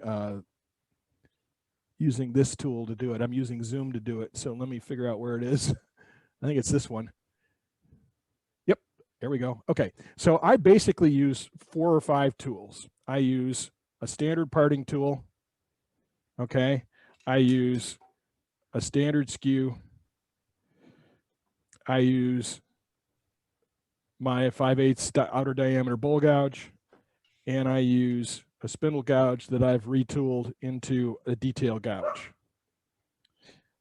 So the way I do it, and I don't know if this is right, I use the fine side and I start on the bevel. So let me shift it like that. I keep the pressure on the heel of the bevel here, and I sharpen like that. And I try to do an even amount on both sides. So it doesn't matter which tool you're doing, whether it's the parting tool or the skew, you're always, or at least the way I do it, is I'm on the back side of the bevel and I roll it. That's where I keep the pressure. Actually, choke up on it. So, and I might, like the skew here, my skew is kind of rounded. I don't know if y'all can see that. So I kind of roll it like that when I do it. let me see how to do it this way. So, and you can move in circles.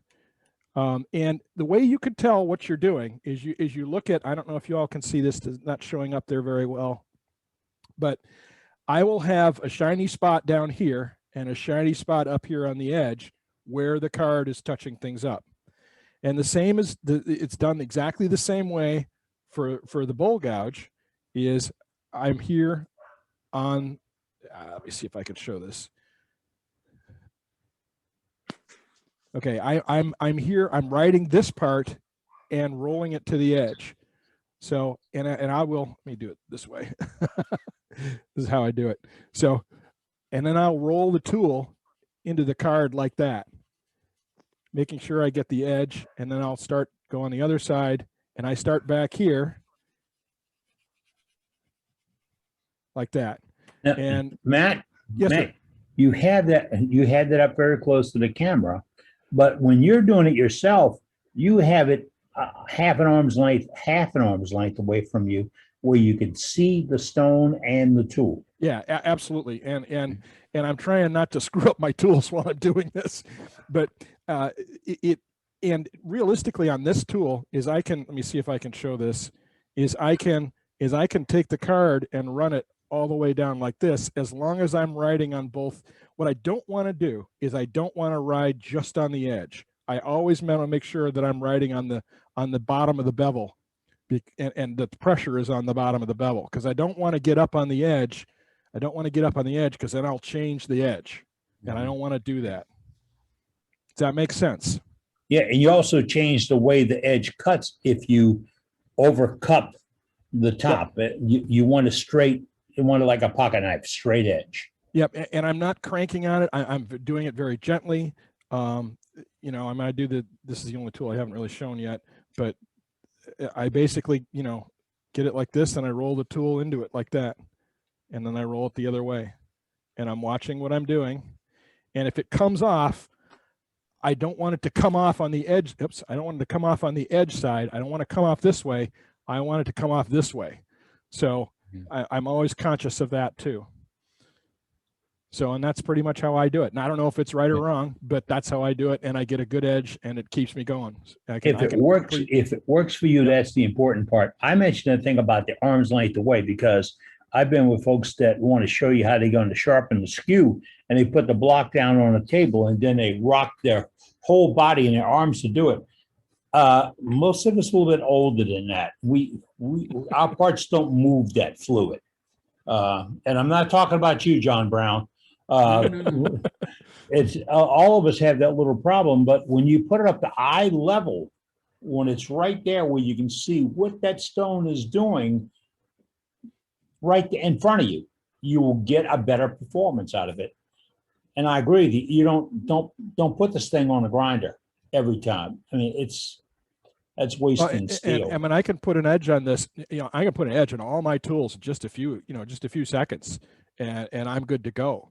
Or all the ones that I'm using. And you know, I typically do that. Like when I'm done for the day, I will go through and put an edge on my tools again. I often do it in the middle of the day if I'm turning a lot, or if I'm turning something like oak, which I was doing earlier today. So,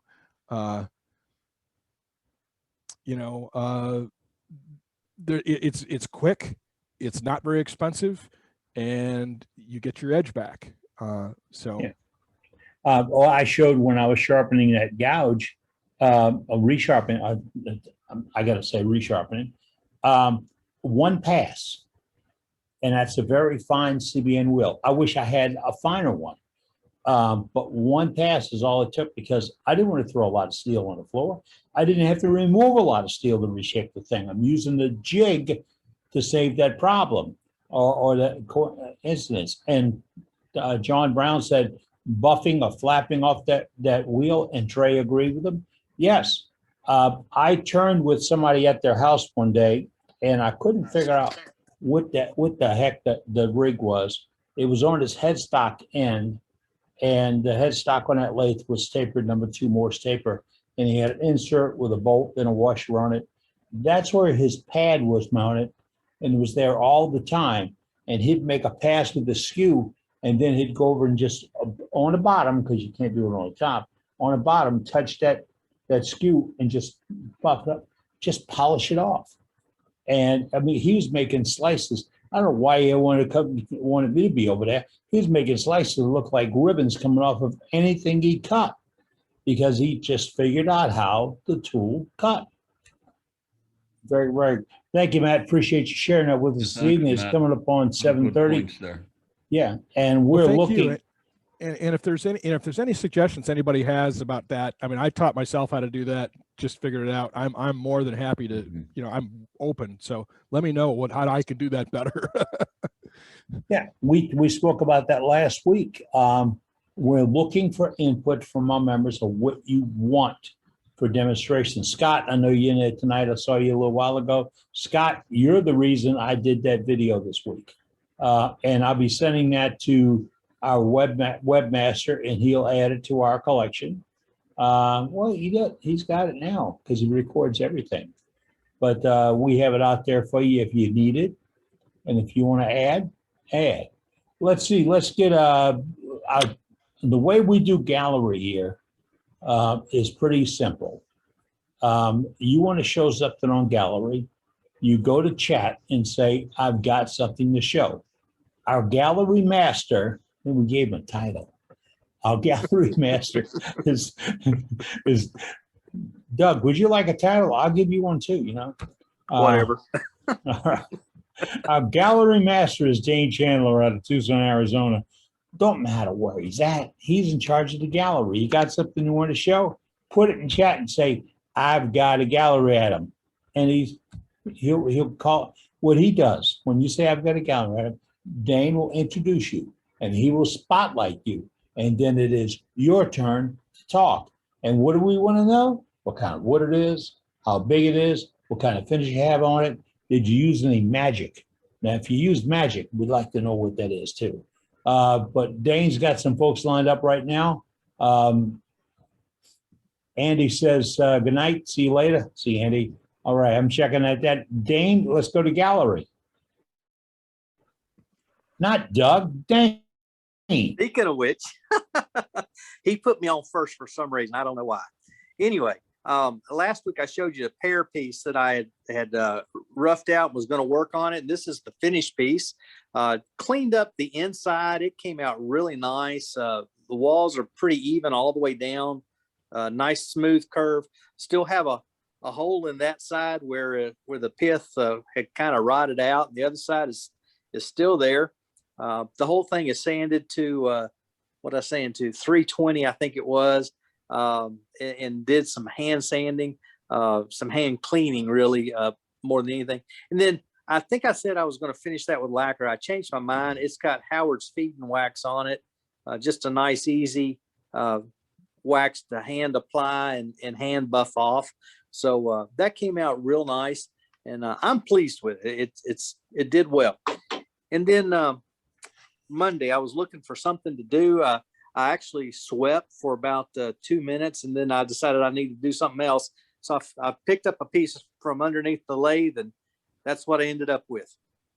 It's a 7.5 inch bowl of box elder, lots of bug holes. You can probably just make the light through some of the bug holes there, but it's got plenty of bug holes. It's not very tall. It's only about 2 inches, 2¼ inches tall, something like that.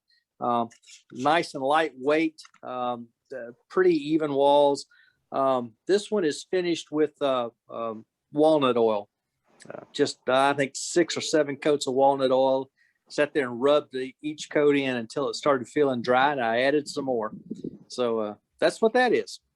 That's pretty beautiful piece of box elder. Yeah, it's got a lot of red to it.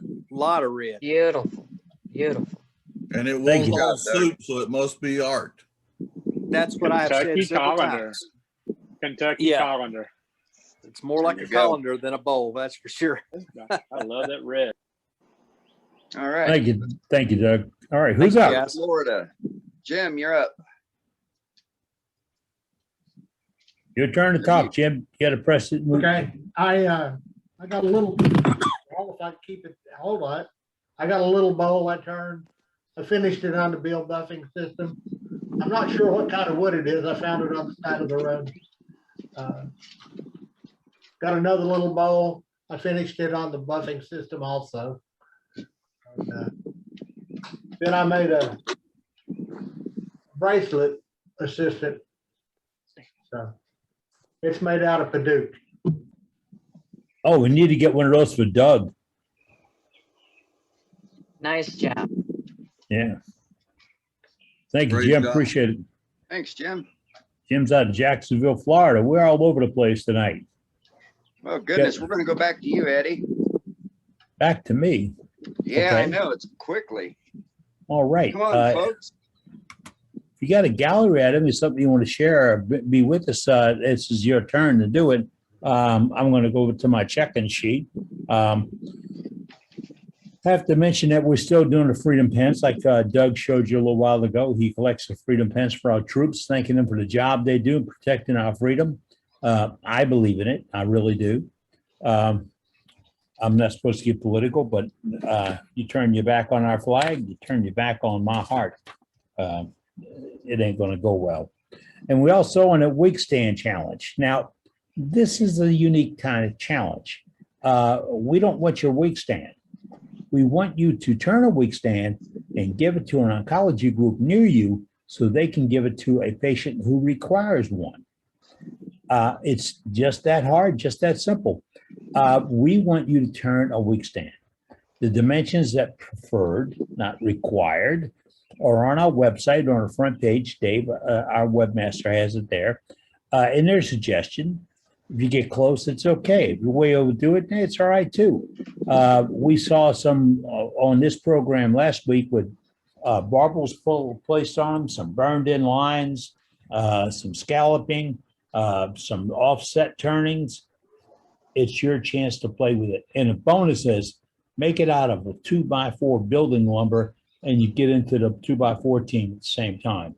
But that's the wig stand challenge. And it will not end at this time. Greatly received. Some of our guys are up into the way up in the double digits.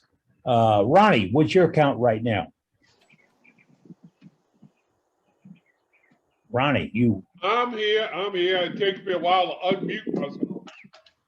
I'm at 37, but I'm taking the summer off because I don't have no air conditioning and it's too doggone hot. So I'm gonna pick back up in the fall. Okay. Let me know when fall comes to Louisiana. I don't see it a lot of times. Easy to miss that one, huh, Captain? Yeah, it's on. I think it's 4 or 5 hours long. All right, I got a few galleries in here so I can relieve you a little bit here, Eddie. What you got, bud? Go ahead. All right, let's go to Joe Klein. Joe, go ahead and start talking as I bring you up here. Okay, Eddie, I'm up to about 14 of them, and the hospital doesn't want any more right now, so I'm waiting until they call me back on the wig stands. Okay. But I did make a bowl. Whoa. I actually made 2 of these last week. One of them with maple and walnut, one with maple and Paduke. A friend came over to the house and said, I want both of them. So I sold them both of them. So I had to make another one. Nice. It's 8 inches in diameter, about 3.5, 4 inches tall, 18 segments per row. And right now I just have the Parfix finish on it. I have not buffed it and I haven't finished off the bottom yet. It's just raw. Wow. I like it. Goodness, that's awesome. Yeah. Nice job. That is nice. Thank That's you, what Joe. I did. That's what I did this week. Okay, that looks cool. All right. Really nice work. Who else do we have up, Dane? Let's see. Let's go to Birdhouse Bob. Okay, I've got a couple natural edge pieces. I hadn't completely finished them yet, but Club, we're doing a project. A church had a elm tree come down, and we making some bows for them for a fundraiser. I hadn't put a finish on it yet or turned the bottoms off, but it's just been too hot to go out there. So that was one of them. You guys complaining about the heat, I tell you. No, man. Yeah. That bark is hard as a rock, isn't it, Bob? Boy, I'll tell you what, it is. Hard bark. It will not come off. It makes a beautiful line bowl. and that's the other one. And it's still got the tenon on it. I got to turn that off, but Yeah, Tell me about that. hardwood once it dries. How are you going to, when you turn it off, how are you going to, what are you going to use for design? What's going to be left? I'm going to turn it in just a little bit and then leave a flat spot. We're going to burn a, we've got a thing, we're going to burn a logo for them, their church logo on Okay. the inside. That's your laser? No, it's branding iron. They provided it. Oh, okay. That's nice. Or at least I'm the club treasurer and I hadn't gotten the bill for it yet. Oh, all right. So we might be providing, nobody's just bothered to tell me that. Well, good. Well, Thanks, not Paul. if you're providing it, good that you're doing the bowls. Yeah, we're doing the bowls and they're going to raffle them off for a fundraiser or sell them or whatever they do with them.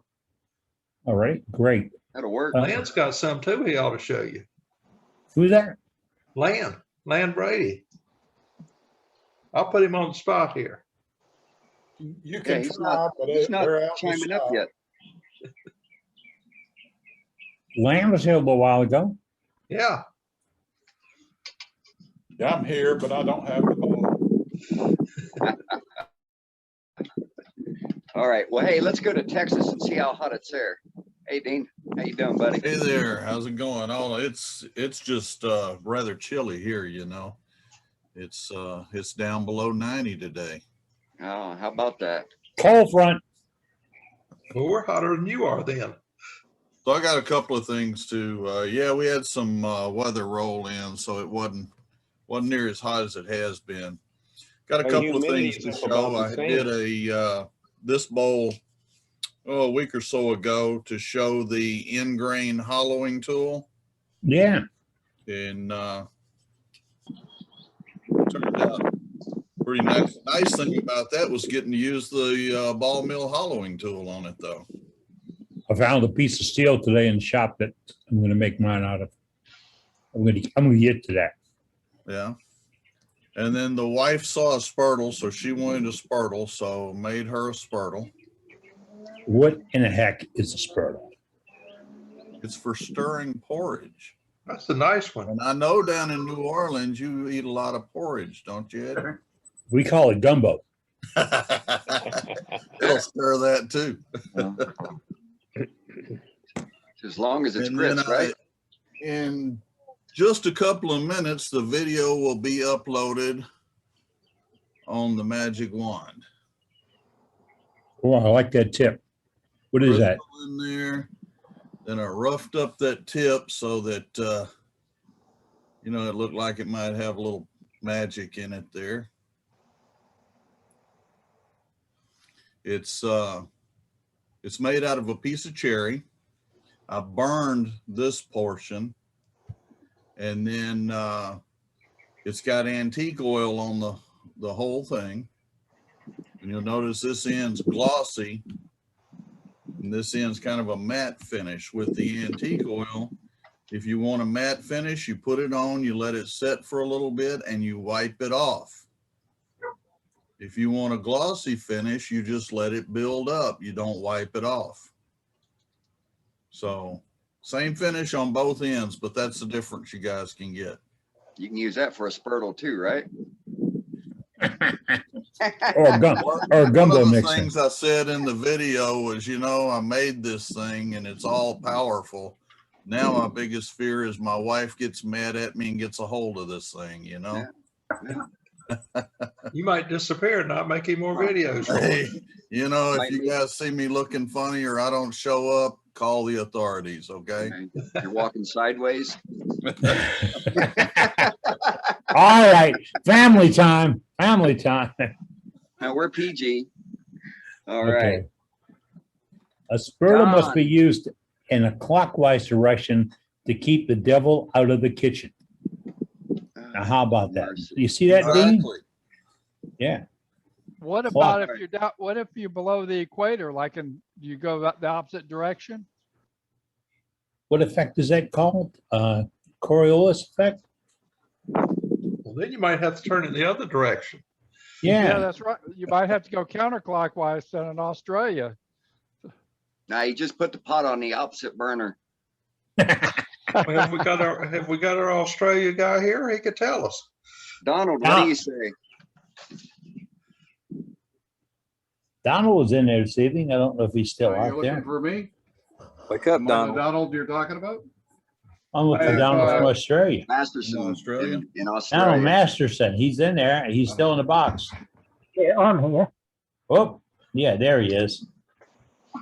All I know is that the water in the sink goes the opposite way.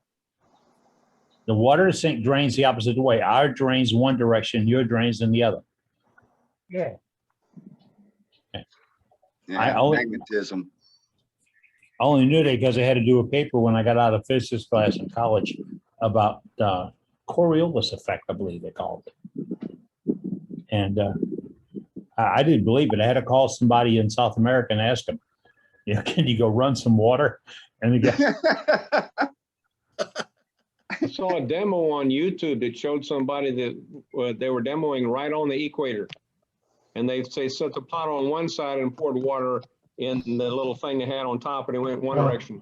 They moved it over, poured the water in the same thing, and it went the other direction. That close, just right on the side of the border. That's crazy. Can I help you? It came back out of the drain. no, it didn't come back out the drain, Bob. You said it went the opposite direction. Yeah, well, yeah, I guess I wasn't clear enough in my description. Well, I tell you what, you open your mouth here, you get a foot shoved in it. Oh, That's boy. Makes it problems when you use the bathroom down there. okay. All right. All right, let's go to Don. That line. Don, what do you got to show us tonight? Hi, how is everyone today? Oh, we're doing good. We're peachy. Good. Good. I'm glad you can hear me. I've got a little platter I've turned out of spalted ash, because we've had the ash borer here. And that's really it's nice. A little aggressive. Yeah, I like that. It's just a little serving tray. And I've got another little piece here that it took me about a month to do. I had the little boring beetle in there. Yeah, he's busy.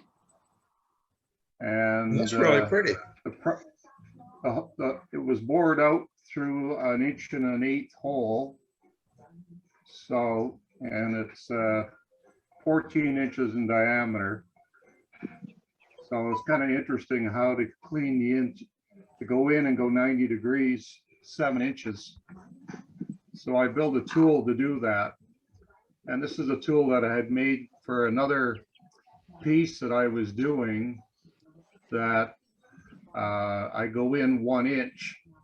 And then when I get down to the bottom of the hole, I can open the tool up to go 3 inch, clean it out to 3 inch. So I've got an adjustment here where I turn my brass nut, and by turning the nut, it swings the tool, as you can see. Oh, for crying out loud. Okay. That's really cool. That's neat. And then I added this little arm on here with a carbide, and took the carbide that was there off, because that was originally for the 3 inch, and now I can do my 7 inch. It's cool, Don. It's real cool. Wow. That's great. And you saw that, you've seen that here exclusively on Worldwide Woodturners. Don, I have a question for you. Yes, sir. The theory is where that cutting tool is out there on the tip, it's supposed to line up with the shaft, and you're 6 inches over. That thing must really be pivoting over on you, huh? How do you keep it straight? Okay, I have an articulated unit that hooks onto this 1/2 inch shaft, and that's what holds it. So it's a 3-piece elbow, similar to the one that Kent Bosch makes, except that mine's been out longer than his has. And it looks like you must be turning in reverse. No, I'm turning forward. I'm just turning it forward, but I turned relatively. His Wait a minute, picture wait is, a minute. The tool's sticking to the right. his video is reversed. Look at the name on his shirt. His video is reversed. Yeah. Oh, is that what the That's it. problem is? I'm sorry. Yeah, mirror. Your image is mirrored. It's mirrored image. Oh, okay, I'm sorry. Yeah, it's yeah, it comes towards me, which is right when it's or to the left. So I'm running the proper direction of the But lathe. if you could stabilize that the elbow action, the side to side action, which most captured bar systems will do. Now yours is sort of like the elbow. That's one of the original knuckling systems was the elbow tool. Well, the biggest concern is how do you get into a 1-inch hole and go You- larger at the bottom? You can't do it with the hook tool because you can't get it in the hole. There's the problem. And trying to get under the lip to make it a bowl thin lip becomes the problem. And that's where it's kind of nice. You just roll a wheel here and there's the lock it so it doesn't vibrate. And that's how the tool works. Is there any other questions or? Yeah, that's pretty No. slick. No, but just when can you demo that for us? We got to put it in the calendar. So I got a question for you, Don. How easy is that for you to remake? Yeah, how about the plants? What would you sell me that for? Sell. You need to take out a patent. Whole new business, whole new business. Yeah, And patent you can it and see sell it to a tool company. See, there it is straight with the carbide. And so that would be just allow you to go through the 1-inch hole. So. gives It's you a beautiful idea. Beautiful idea. Okay, Dane, you got the calendar out? You sign them up, don't you? Yeah, I've already wrote him down. Okay, all right. Yep. That's what our co-host or our advisory board does here. We keep track of prospective demos. Thank you, Don. Beautiful work. Really appreciate it. Don. Well, I tell you what, every night we can get to go away with some great ideas, and they all come from our wood turning buddies. Who's up next for gallery tonight? Let's see. We have Glenn up next. Glenn, I need you to start the video. I'm here. You hear me? I can hear you, but I can't see you. Oh, I had him a second ago, but he's. You got your video off. I've got it on. Hi, sir. All right, I got him. I can't. I see you. Well, now I see you, Eddie. There I got him. There he is. Now we got him. Okay. All right. Here, last week our clubs has a challenge next month of turning a candle holder for candle holders or votive holders. So I went ahead and I turned this one last week because I knew I was going to have hand surgery. So I went ahead and turned this one last week real quick. And it's about, at the bottom, it's about 2 3/4 inch diameter. It's about 7 inches tall. And it's made out of Texas ebony. And I used, I sanded to about 600 grit. And then I used the Axe abrasive paste and the polish and wax. That's pretty. And it's really nice. And it's very Beautiful. heavy too. Beautiful. Very nice. Very nice. Thank I you. like the way you got the sapwood in there. That really gives it a lot of character. Yes. It really does. Glenn, I don't want you to feel bad tonight, so we're going to throw you in here and show you that honorarily you're now a member of the band. No, that was Brigade. no, it wasn't wood turning related. It was just I don't think that counts, Eddie. Oh, it doesn't? No, he said he had surgery. Okay, I didn't know y'all had rules on this stuff. Yeah. No, That was my first thought when I seen the Band-Aid, but I thought, no, if he's had surgery, I don't think that counts. Yeah, me too. Okay. I've had I had trigger finger in my forefinger, and I've had carpal tunnel and on both hands, and so I guess that's from 47 years of being in a machine shop. So, but I just had it done the other day, but it feels fine. But I'm sure I probably won't be able to turn for a few weeks. So, Well, just proves that you're a working man. That's all. Couple yes, weeks. sir. I was out for a couple weeks when I had mine done a couple months ago. Oh, okay. Yeah. Yeah, just exercise your fingers though to keep the tendons going. The only problem I've had now with my finger is after they relieved it there, you know, by cutting that stuff away. But now from this knuckle to the end of my finger, every morning I wake up and it's just stiff and sore and hurts. And the doc says it'll probably be a year or possibly longer before that pain goes away and that stiffness and pain goes away, because it went 2 years with the finger being pulled down.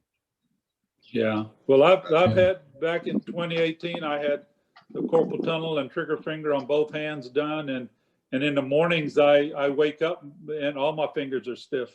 Yeah. But once I get up, start moving them around, they feel okay. Right. Yeah. That's Glenn, what club do you belong to, sir? The Coastal Bend Wood Turners in Corpus Christi, Texas. That's it. All right. Thought so. I run around with Joaquin Vincent. So. Oh boy, that's trouble. Yeah, Yes. sure is. Ruined your reputation. I know. No, gave him a new one he doesn't want to have. Now Joaquin's a hell of a guy. Yes, he is. He's a great turner and a great instructor. He can explain it. I've been to wood turning demonstrations where the guy would say 3 words: "Thank you, bye," and the rest of the time, guess what I'm doing? But we're not Joaquin, and he's no, he loves that part of it. And we had our once a month. Also, we have a learn and turn where we bring in people if they want to turn something that have never turned. And he showed a lady how to turn a bowl out of mesquite, and he loves that part of it. He'd almost rather be teaching than turning. So it's an art. It really Yes. is an art. So thank you, sir. Appreciate you sharing with us tonight. I You're have to mention that we still publish a monthly newsletter. Last month, I kind of jumped the gun on it. I'm trying to hold back and do the August one at the beginning of August, but I'm collecting photographs. And if you've got a photograph of your work, you can email it to us at our website, worldwidewoodturners.org. You can put it on there. And it will also be posted on our website, or you can send it to me at worldwidewoodturners@gmail.com. That's our official club address, if you got that. And we love to get those. In fact, Dane, you're still with us tonight. Yes. And I'm going to throw you on the spot here. You showed us a rolling pin you did a couple of weeks ago. I can show you 2 more tonight too. Look just like it. All right. And then you showed me a close-up of the pin on a couple of the pin and the handles, which were, do I want to say oblong? How would you describe those handles? So it's 2-part. So the first half of the pin of the handle is cylindrical, and then the back half, the half that the swell that meets the outside of your hand, the catcher. So I turn in offset, so it's flat and conical. Okay, yeah. And then you sent us a photograph of the way you held it in the jaws you created. Yes, so I have a soft touch dead center to go along with my soft touch on my live center. And so with my billet, I drill with the Forstner I use a 3/4 inch, and that's my offset going in for my handle tenon. And then then I mount that between the soft touch dead center and the soft touch live center, wood on wood, turn it all the way, and I don't have to worry about any metal splaying apart or mushrooming the holes. It's a good tip and technique, and we put that in our on our newsletter, and that is also part of our website. And it's just so that when you wonder how did he do it, you can go see how he did it. And we're always collecting that from folks. If you've got something like that you like to share, you know where to do it, how to do it. Thank you, Dane. Appreciate that input. All right. Trying to get. I know we got some more gallery coming up. What is that soft touch centers he was speaking about there? So soft touch, what we mean by soft touch is you have a wood, you turn a piece of wood and you put that on the end of your live center or the soft touch dead center. Turn a Morse taper, mine's Morse taper 2. Turn a Morse taper on it, got my little conical point. Slam that into the headstock spindle, and then you mount whatever it is that you're turning between the two of them, you know. So in my case, that's what I use for my English style rolling pins to mount in between the holes that I've drilled. That way everything is, you know, on center based on the holes that were drilled. Hey Dane, could you grab those and show us? I'd love to see. Yeah, I've got mine. I've got mine right here. Who's that? That's you, Doug Miller. There's one of them right there. Very simple. There's where I drilled and tapped the inside. This is out of some Osage orange. Put just a little bit of a taper on the front end. Yeah, and it works tremendously. Yeah, so that's your soft touch, right? For your tail stock. Yeah. Do you have a dead center or for your dead center? No, I don't have one for that one. But all right, so let me go grab mine. It'd be the same principle. If you instead of drilling it and tapping it, you just leave a piece. You could use it, turn it for a number 2 or whatever your Morse taper is, or you could put a tenon on it, put it in your chuck. Either way would work. I think I have a photograph up that I can share now about. Okay, all right, Dane's back with it. I was familiar with the wooden things, but I didn't know. So for the dead center, I'm sorry, go ahead, John. I'm familiar with the wooden pieces that you put in there, either on the live center or the dead center. But I didn't know that was the name that you called them, really. Yeah. That's the only, so I was confused, yes. What's Eddie's name anyway? Okay. So here's my headstock for the dead center. Yes. So turn a Morse taper. Yeah. Conical. Right. Point. And of course you can see the writing writing mark from where they from where my rolling pin sits in it. And then my soft touch, it just screws on to my live center. Three-quarter 10 thread. Yeah. Right, 3/4 10 thread. And then I have a small conical point, and so that goes and sets inside. Right. Got your stock sitting between it. Drill your holes first, and then you can rough it and turn it and get it to final shape, and you don't have to worry about the piece being out of round because it was But the beauty is you can sand it to be the proper shape. You can get it dressed up. You can sand the 2 ends and finish them all. Yeah. All on a machine, and then you don't have to worry about wires and holes and all that other stuff. Yeah, very good. That'd be a good thing to use for pepper mills then too. Yep, sure would. Yeah. Work the same way. Okay, who said it? Who said that? Who said that? Jack. Yeah. Jack Checker, Texas. Jack said that. Get it, Yeah, Dane. Jack. Dane, write it down. Yeah. Write them down, Dane. I've made both of those things. I made them for turning spheres too. So with a number 2 MT and and everything. My problem is I use them in my chuck for hollow forms. For turning off the bottom of a hollow form. That as well. See, I call them a dead band. What'd you call it? Me? I call it a soft touch dead center. Soft touch dead center. See, we have to get this into where we all get uniform in the names here, so we don't get, we're not violent. I call it a cone shaped wood thingy. Wood There you thingy. go. Is that I-E or Y thingy? Why? Okay. EY. Technical term. E-Y? EY. You know why? G-E-Y thingy. I before E except after C, Don't have any of and that. with exceptions. Okay, who else we got for gallery tonight? You got something to pop Yeah, in, show us? Yeah, I've got Bill. He's ready to show his piece. He was just here. Bill, talk to us. Bill Okay, Luce. I'm here. Are you there? You're there. Okay, so I've said before that there's no end of ash available around here. We're in southern Quebec and it's dying at an alarming rate, but it's great for woodchippers. So this is a little ash bowl. There's a little bit of bark on both sides. It's about 8 inches in diameter, 4.5 inches high, and it's got an hourglass in the middle. Very nice.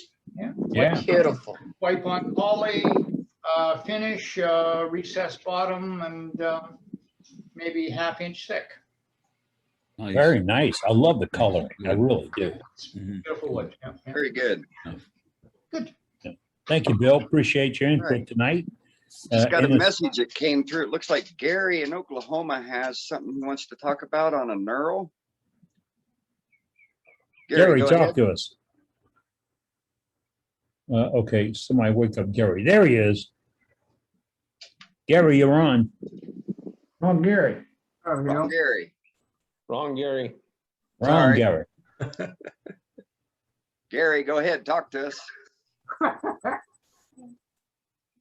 Gary. Gary in Oklahoma. I'm Gary in Texas. You want Gary in Oklahoma? Yeah, I don't know why. It's right next door. That's right. Holler out. He'll hear you. Only one state away.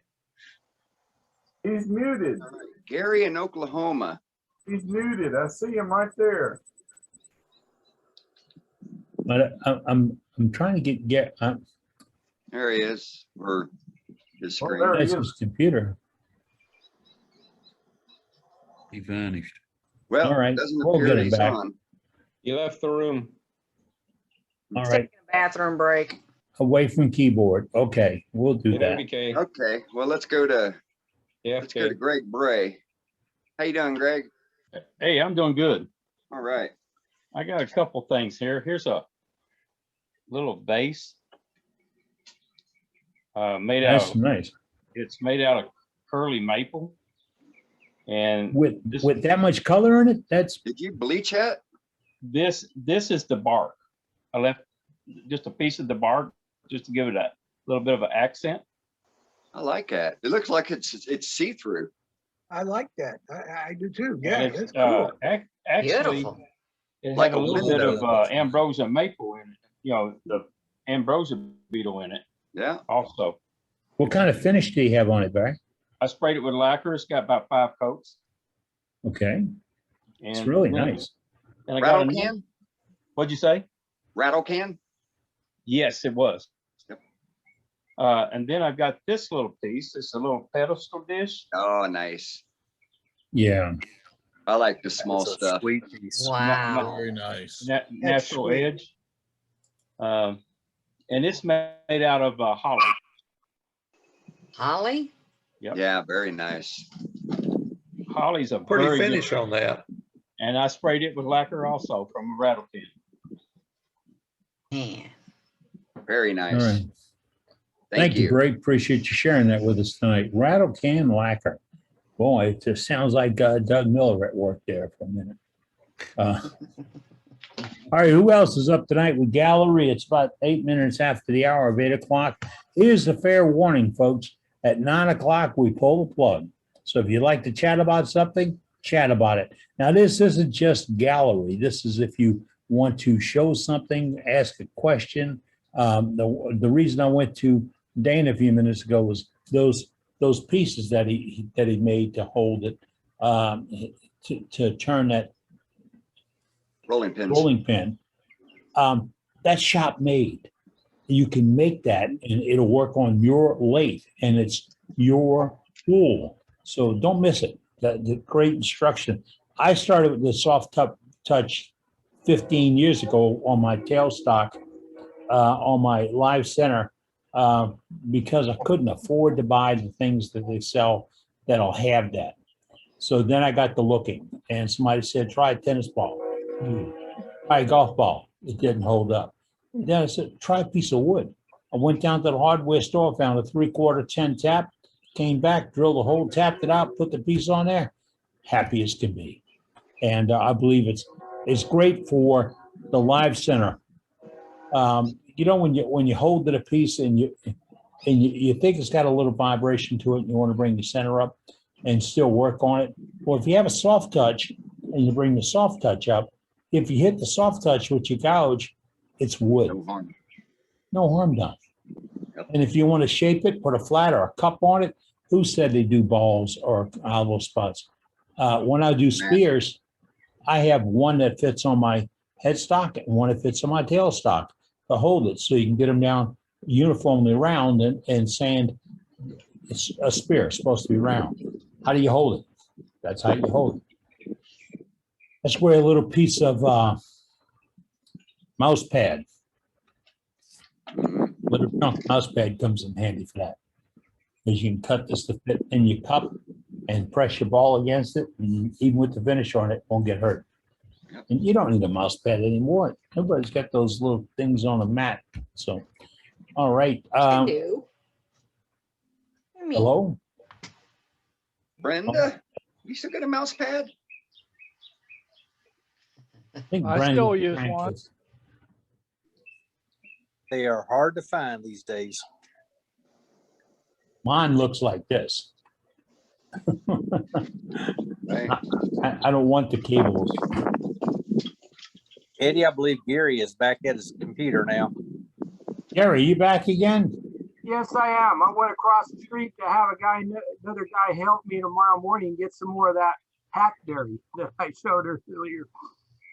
So before that gets hauled off to the dump, you know. Last week, I was going to show something, and I did have it here. On the website front page right now yet, on the right-hand side, it says Knurled Nut Cover by Tom Clark. And so I turned the nut that he has, and the first time I did it, it didn't come out exactly the right dimension, because the way that he has it, now everything's falling apart. He puts it down onto the nut, and you got to hit that nut exactly square. So the first time I did it, it didn't come out just right.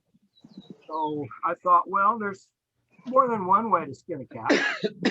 So I changed the dimensions a little bit, and I think I put the dimensions last week in the thing, to where I slipped the nut, or slipped this upside down and then onto it. And so it actually captured the nut where the way that he had it. And if you make it hard enough or glue it in, then it doesn't fall out, and you screw it on, things are falling all over the place. Anyway, it's another way of doing the same thing. And so people might find it also a benefit. But I thought by having it captured on the other side of the nut, then you'll never lose it. Like you did. You're changing, yes, exactly. So when you're changing anything like that, it's captured. It's just a little bit different way of doing it, and just another idea. Well, you know, if it hits the floor and there's shavings in there, you got to root through the shavings. And why wouldn't there be shavings there? You got to root through the shavings and find the parts. Yeah. But I found using that, which is another one of the links on the website also, of using the fittings for whatever dimension you're using. And I've been using exclusively the 5/8. So it has really helped. Building our own tools. Thank you, sir. Appreciate it, Gary. If you got details like that, I'm gonna tell you that our website is made for that. We're working on developing the world's greatest wood turning website. No membership, no pay-in, no rules. The rule is you got to be civil, you have to be honest, and you can't hurt anybody's feelings. That's it. If you got something like this to share, details, a cross section, how you do it, where you get the parts from, all that stuff, share it with us. Send it on to our webmaster, Dave Rhodes. He will take care of putting it on our website and sharing with you. And if you send me a picture, I'll use it in our newsletter. Now get this, we have a website and a newsletter and a program and more, and there's no automatic sharing of all the information. We run sort of like run our own shows or our own programs. But if you got something to share with us, let's have it shared, okay? I gotta do this now. Somebody's got their audio cutting in on us. If you have your mic on and you're live, whatever happens around you happens around us. So, and we're still playing this with gallery tonight, some other ideas. If you got something to share, this is a place to do it. Do we have anybody else up, Dane? I had you muted. Bob Moffat's in the calendar, in the clock. I've got a couple of soft touches I use. I've got one like Doug uses where I threaded it, on the inside. And then I've got one that's just flat that I use sometimes when I'm turning the bottom of a bowl. And then I use this one, and I put a tenon on the end of it, so I can take out the pin on my live center, on the Powermatic live center, and just slide it in there. And if I don't want to use on that end, I can just stick it in the chuck, and this will go down in the center of the chuck, and it works real well. So you take the jaws off your chuck and just use no, just put it in the jaws. But if I want to use it in the tailstock, I can take the pin out of the tailstock and just slide it in. Okay. Good move. It's handy when you create those little gizmos and gadgets to help you turn it. And if it's not exactly true, I just trim it off and make it true. Just a scrap piece of wood. Right. Yeah. I can also use it as a top. Okay, we should have. You do know we should have got away from when we could have. Y'all do know that, right? That's a birdhouse roof. Bird. It's wanting to be a birdhouse, huh? That's right. It could be a birdhouse umbrella. Y'all keep going. Y'all keep stoking his fire. He'll cook all night. I have to see if I come up with a good joke for you. You hadn't yet.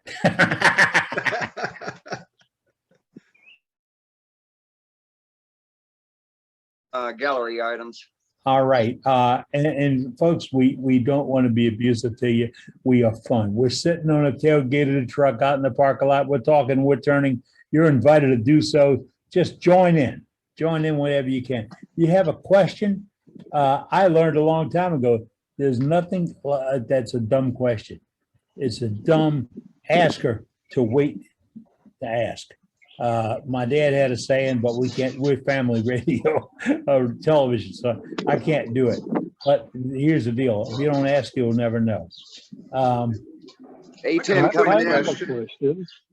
got a quick question on your, Eddie, on your video about cleaning the chuck. What do you use? Is that mineral oil or mineral spirits you use on that cleaning Charles video? Mineral spirits. Mineral spirits, okay. And I use the same gallons been out there for I don't know how many years, because when you pour it out, all the stuff you cleaned out falls to the bottom. So if you pour it out gently or use a siphon stick, then you don't pull the trash back out. And what if you do? It's going to wash away and go back into get out of the chuck. And I'm finding now that since I've been away from the shop for such a long time that I need to put a day in cleaning chucks. It's anybody that hadn't seen that YouTube video ought to take a look at it. Yeah. I believe if it doesn't work right, yeah, and sometimes the weirdest things sneak up on you in that. I went over to Ronnie's house one day, and Ronnie was talking about how one of his chucks was hard to work. And we sat at his patio table and took this chuck apart. But Brian, Ronnie, what kind of brand name was that chuck? The one that we took apart was it wasn't a Vic Mark, it was a Nova. No, we pulled the thing completely down, cleaned it out. Somehow, we don't know, super glue got in there. Just one, and it's hard. And we cleaned it out. This still works fine, Ronnie?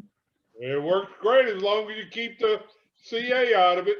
Yeah, okay. You got to tell the guy to let it in there, not to do that again. But if you keep them clean, now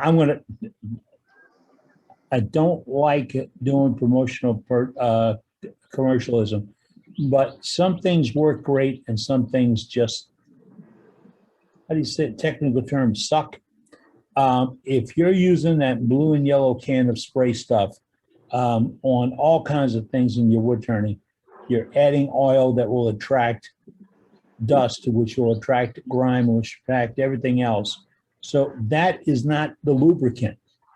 If you clean your chuck and get it all brushed out clean, do not spray it down with that two number word can. Don't spray it down with that. That's not helping your problem. That might even worsen your problem. Look for a product that does not leave a oil residue. I personally like the T9 by Boeing. I use it all over the place. Mistake was I showed it to some in-law the other day, and I can't find that can anymore. So I'll probably go back to the saw shop and get another one. I don't think it's hiding on me. I just think it's.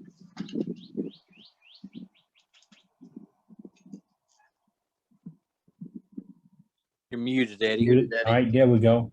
All right, if you got something to show, let us know and we'll get you up here. Dane is our gallery master, and he'll call on you and bring you up in the spotlight, and we'll cover the items that you have. And this is open-ended. It's 22 after the top of the hour. If we can help you out, let us know. Let's see something. Let's go to Bray. He's got something else. Hey, what you got, bud?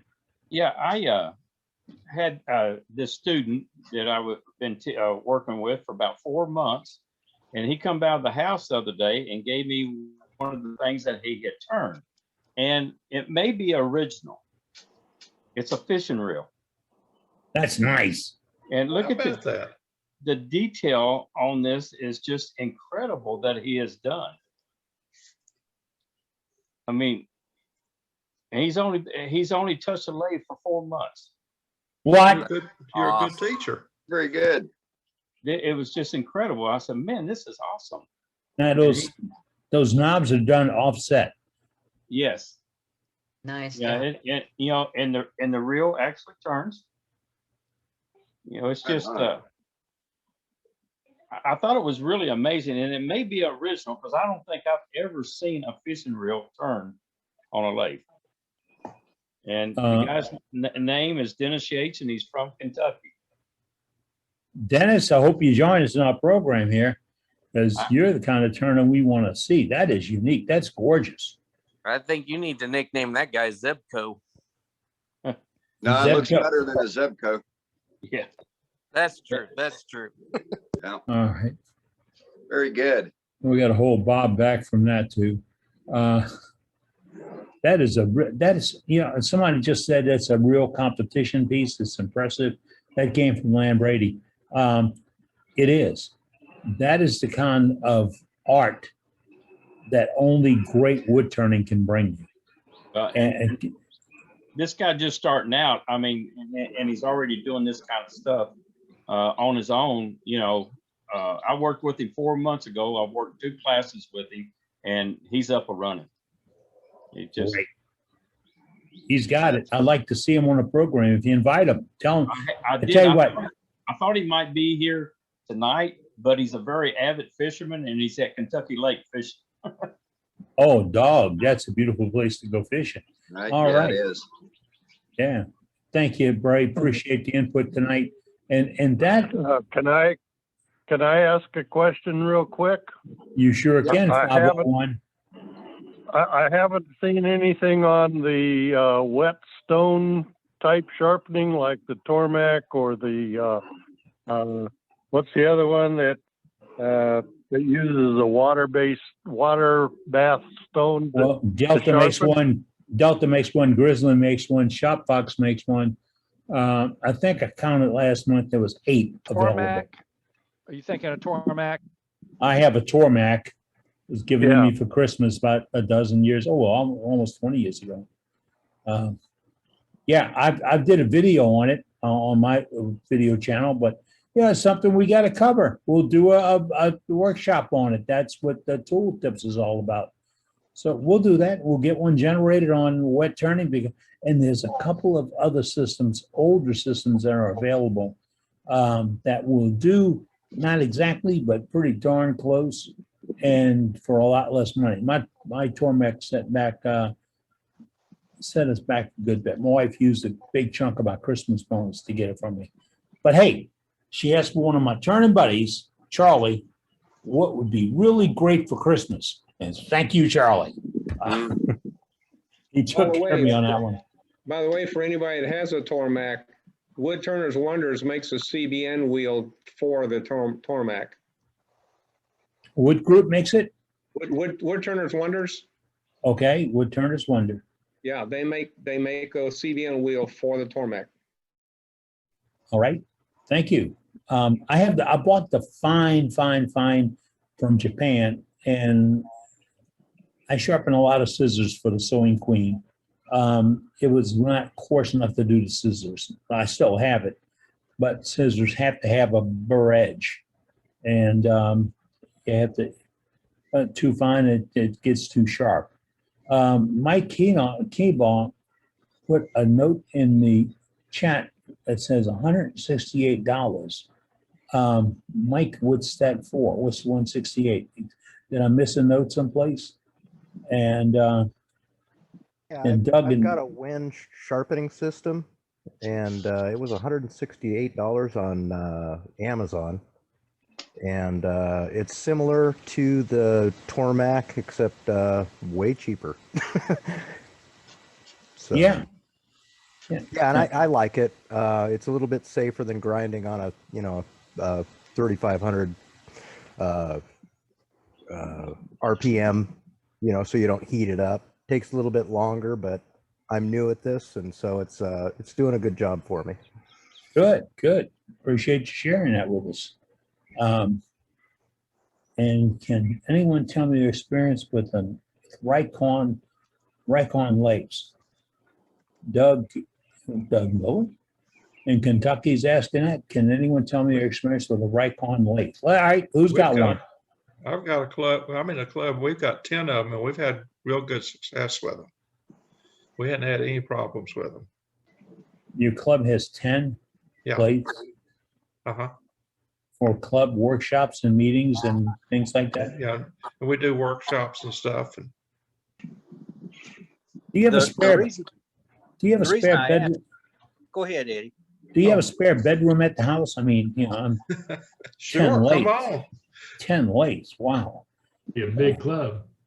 Yeah. Yeah, but if you're serious about club teaching and club projects, that's where your club can go. Put your bucks in the tools, the right tools. We get together a couple times a week and turn, and then we do workshops. That's good. The reason I asked the question, Rikon has come out with that great big lathe with the extending bed and all of that.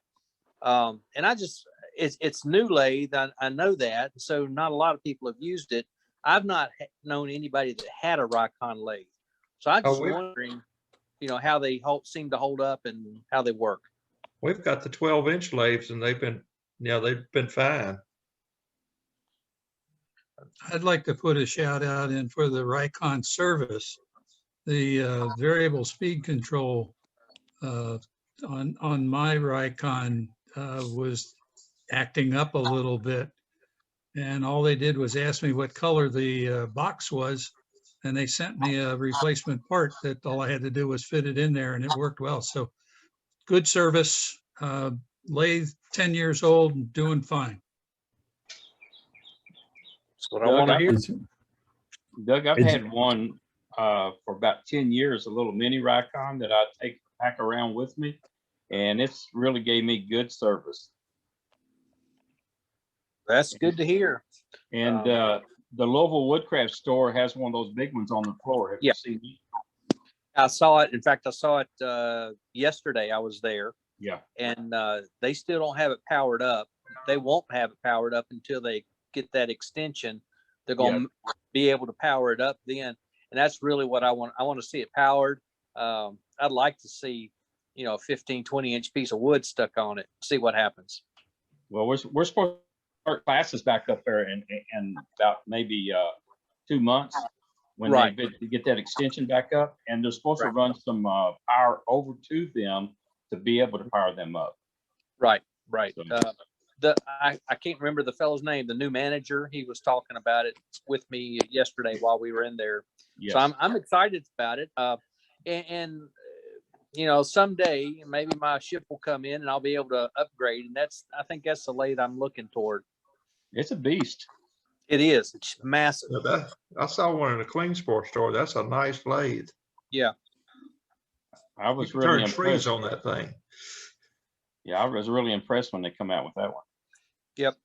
That bed extends with a button. You know, it will not extend without power on it. No. I've tried. You tried it? I tried hard to pull it out. It will not pull out. But you put power on it and it goes out by itself, supposedly very smoothly. So I'm excited. I want to see that, but I just want to see the lathe in action. Yeah. Would you tell them to put one in your shop and see how it works? Well, that'd be sweet, but Bring it's it what, a up. $7,000-8,000 lathe. I'm not going to. Well, I didn't say sell it to you. I said just put one in your shop. They're not going to do that. Come on, Bob. You had Well, to ask them. You don't know. That's true.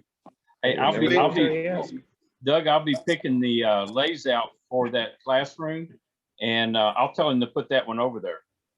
Oh, there you go. Say there, you got you one. There you go. Okay. Jack Chicker just jumped in. Jack, what you got, sir? Oh, Now you muted, Jack. all I said was, you never know until you ask. That's all. That's right. All they can say is no.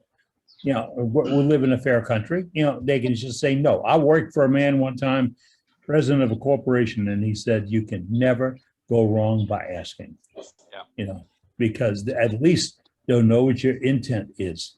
And the same guy would drop $1 on the floor in the office and wait to see who picks it up. If people kept walking by it, he'll know it doesn't matter to him. The guy that hustles over and picks it up, he knows the dollar matters to him. Made a big difference. If you got something, let us know. Pop in there and just tell Dane, I think we see Terry up with us tonight. Hey, Terry. Yeah, I'm real busy doing other things, but I did get out in the shop a little today, and I wanted Bob to know that I was watching him last week and playing around with his ideas. I tried turning it the other way, with the log the other way, and I had a couple of failures, but I went to this and I thought I had a lot of wood to play with, and it's all too dry and the bark was all falling off. It was all cracking. But I did get 3 done, played with them. And that's great. About all the shop stuff I did this week. I was getting ready for a little demo, and I going to do a demo for our Club of the Hat stand, or our earring stand rather. And I'm kind of putting that together, and had things around the house to do, so I didn't get a lot of turning done. Yeah, very And nice. I thought I'd show them. They came up pretty neat. Thank you. That's great. I'm glad you did that. Yeah, I'm glad you showed it. It was a good demonstration last week. I liked it. Thank you. All right, let's go That's- to Jay Cap. Hey, wake up. Come on, you're up. I'm awake.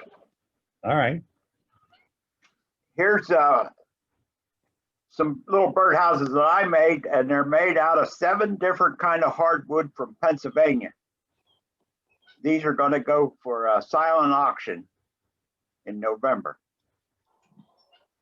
What are Very the 7 nice. hardwoods? Nice job. Well, I got ash, walnut, cherry, maple, Osage orange. I don't know whether I named them all or not. Look nice though. Those are nice. Close enough. Yeah, and you didn't call any of it scrap wood, so Kim won't come get you. Then Well, it's not scrap wood. It's small pieces of wood waiting to be artistic. That's right. That's what Kim thinks, you know.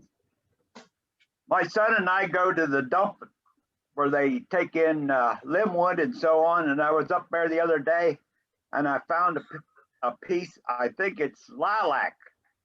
And I made some small mushrooms today. And my wife says that they're the best mushrooms I ever made. How about that? They go to a silent auction too. Real nice. Really? Yeah. Right. Thank you, sir. Appreciate you sharing with us tonight. I'm trying to keep up with Bob or John Brown. John, oh, with the giveaways and the special projects. Yeah. John keeps busy. For a guy to retire, John keeps busy. Oh yeah, yeah, I'm busy. Grace, somebody else does that too for charity. Hey, we just heard from one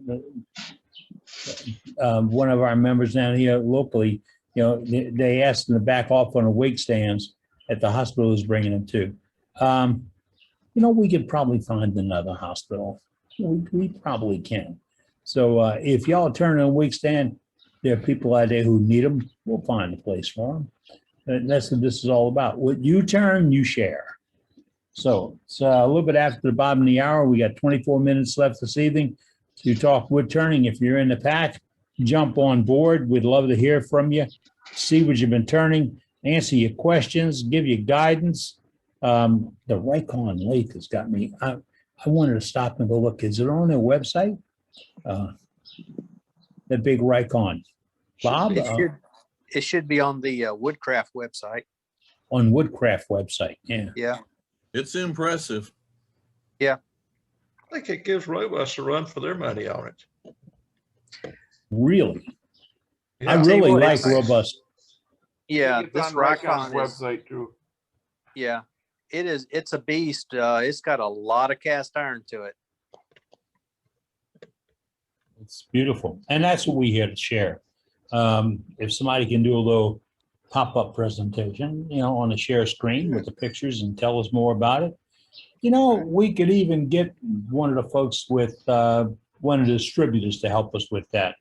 It's not a commercial. I'd like to see more information because maybe you would like to have more information on it. That's somebody called me a while back that they had a Shop Master 12-inch lathe, 10-inch lathe, probably 1014 Shop Master lathe. When he said 1014, what did y'all think of? That's no 1014 is the little jet, little jet. That's it. And, yeah, the mini lathe. And this is just a complete knockoff of it. And he called me about it and said it might be good, but what I'd like you to do is take the belt off and spin the head and listen for it. And he called me back. He said, the thing's a piece of trash. No, but I put him onto a bearing place that sold the replacement bearings for the headstock. And he needed to get a different tailstock, live center, but change the bearings out for like 1/5 of the cost that even what jet costs with a better grade of bearing. You always have to think about this on discount lathes.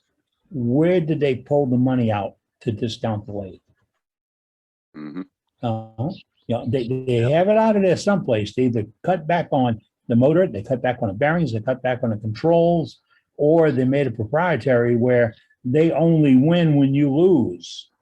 Be nice about this, but some folks, their equipment can't be worked on because they're using parts and pieces and all that are sourced from 20 different outlets. And it's put together in a backyard workshop, and it's supposed to save you 20 bucks. You don't save any money. Dane, I saw some pictures of rolling pins on the bench back there. Yeah, let me go ahead and spotlight myself. So here's the 2 latest ones I've done. They're already sold and ready to go out the door. What's the the base material? So the pin is zebra wood. Nice. And the handles are Coca-Cola and with a Purple Heart slab through the center. That's high class. That is. That's high something. You get hit with that, you'll know about it. Yeah, you'll definitely know about it for sure. Those are beautiful. What do you have on it for a finish? So my finish is Parfix 3408, which is CA. And it's got several coats on each item, got a through brass rod through the center. Everything spins.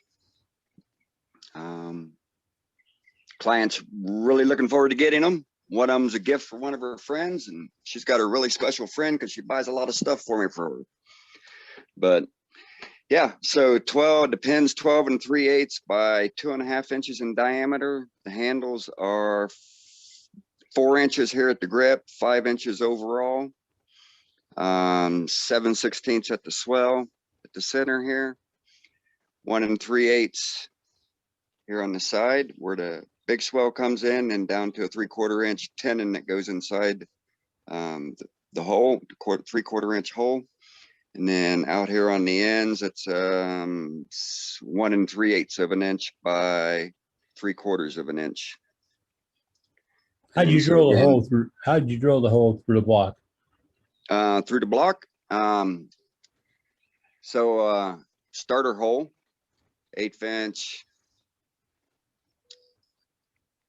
1/8 starter for 3 inches, and then I've got a 6-inch, 1/8 bit, and then I took a long masonry bit that I had. I cut the tip off on it, resharpened it to at 135 degrees on both flutes, and drill halfway, flip it around, drill the other half. Nice. Nice. I really like those beautiful pins. Yep. Thank you. Thank Really you, nice. Sharon. Beautiful, beautiful, beautiful. Right. Those are beautiful.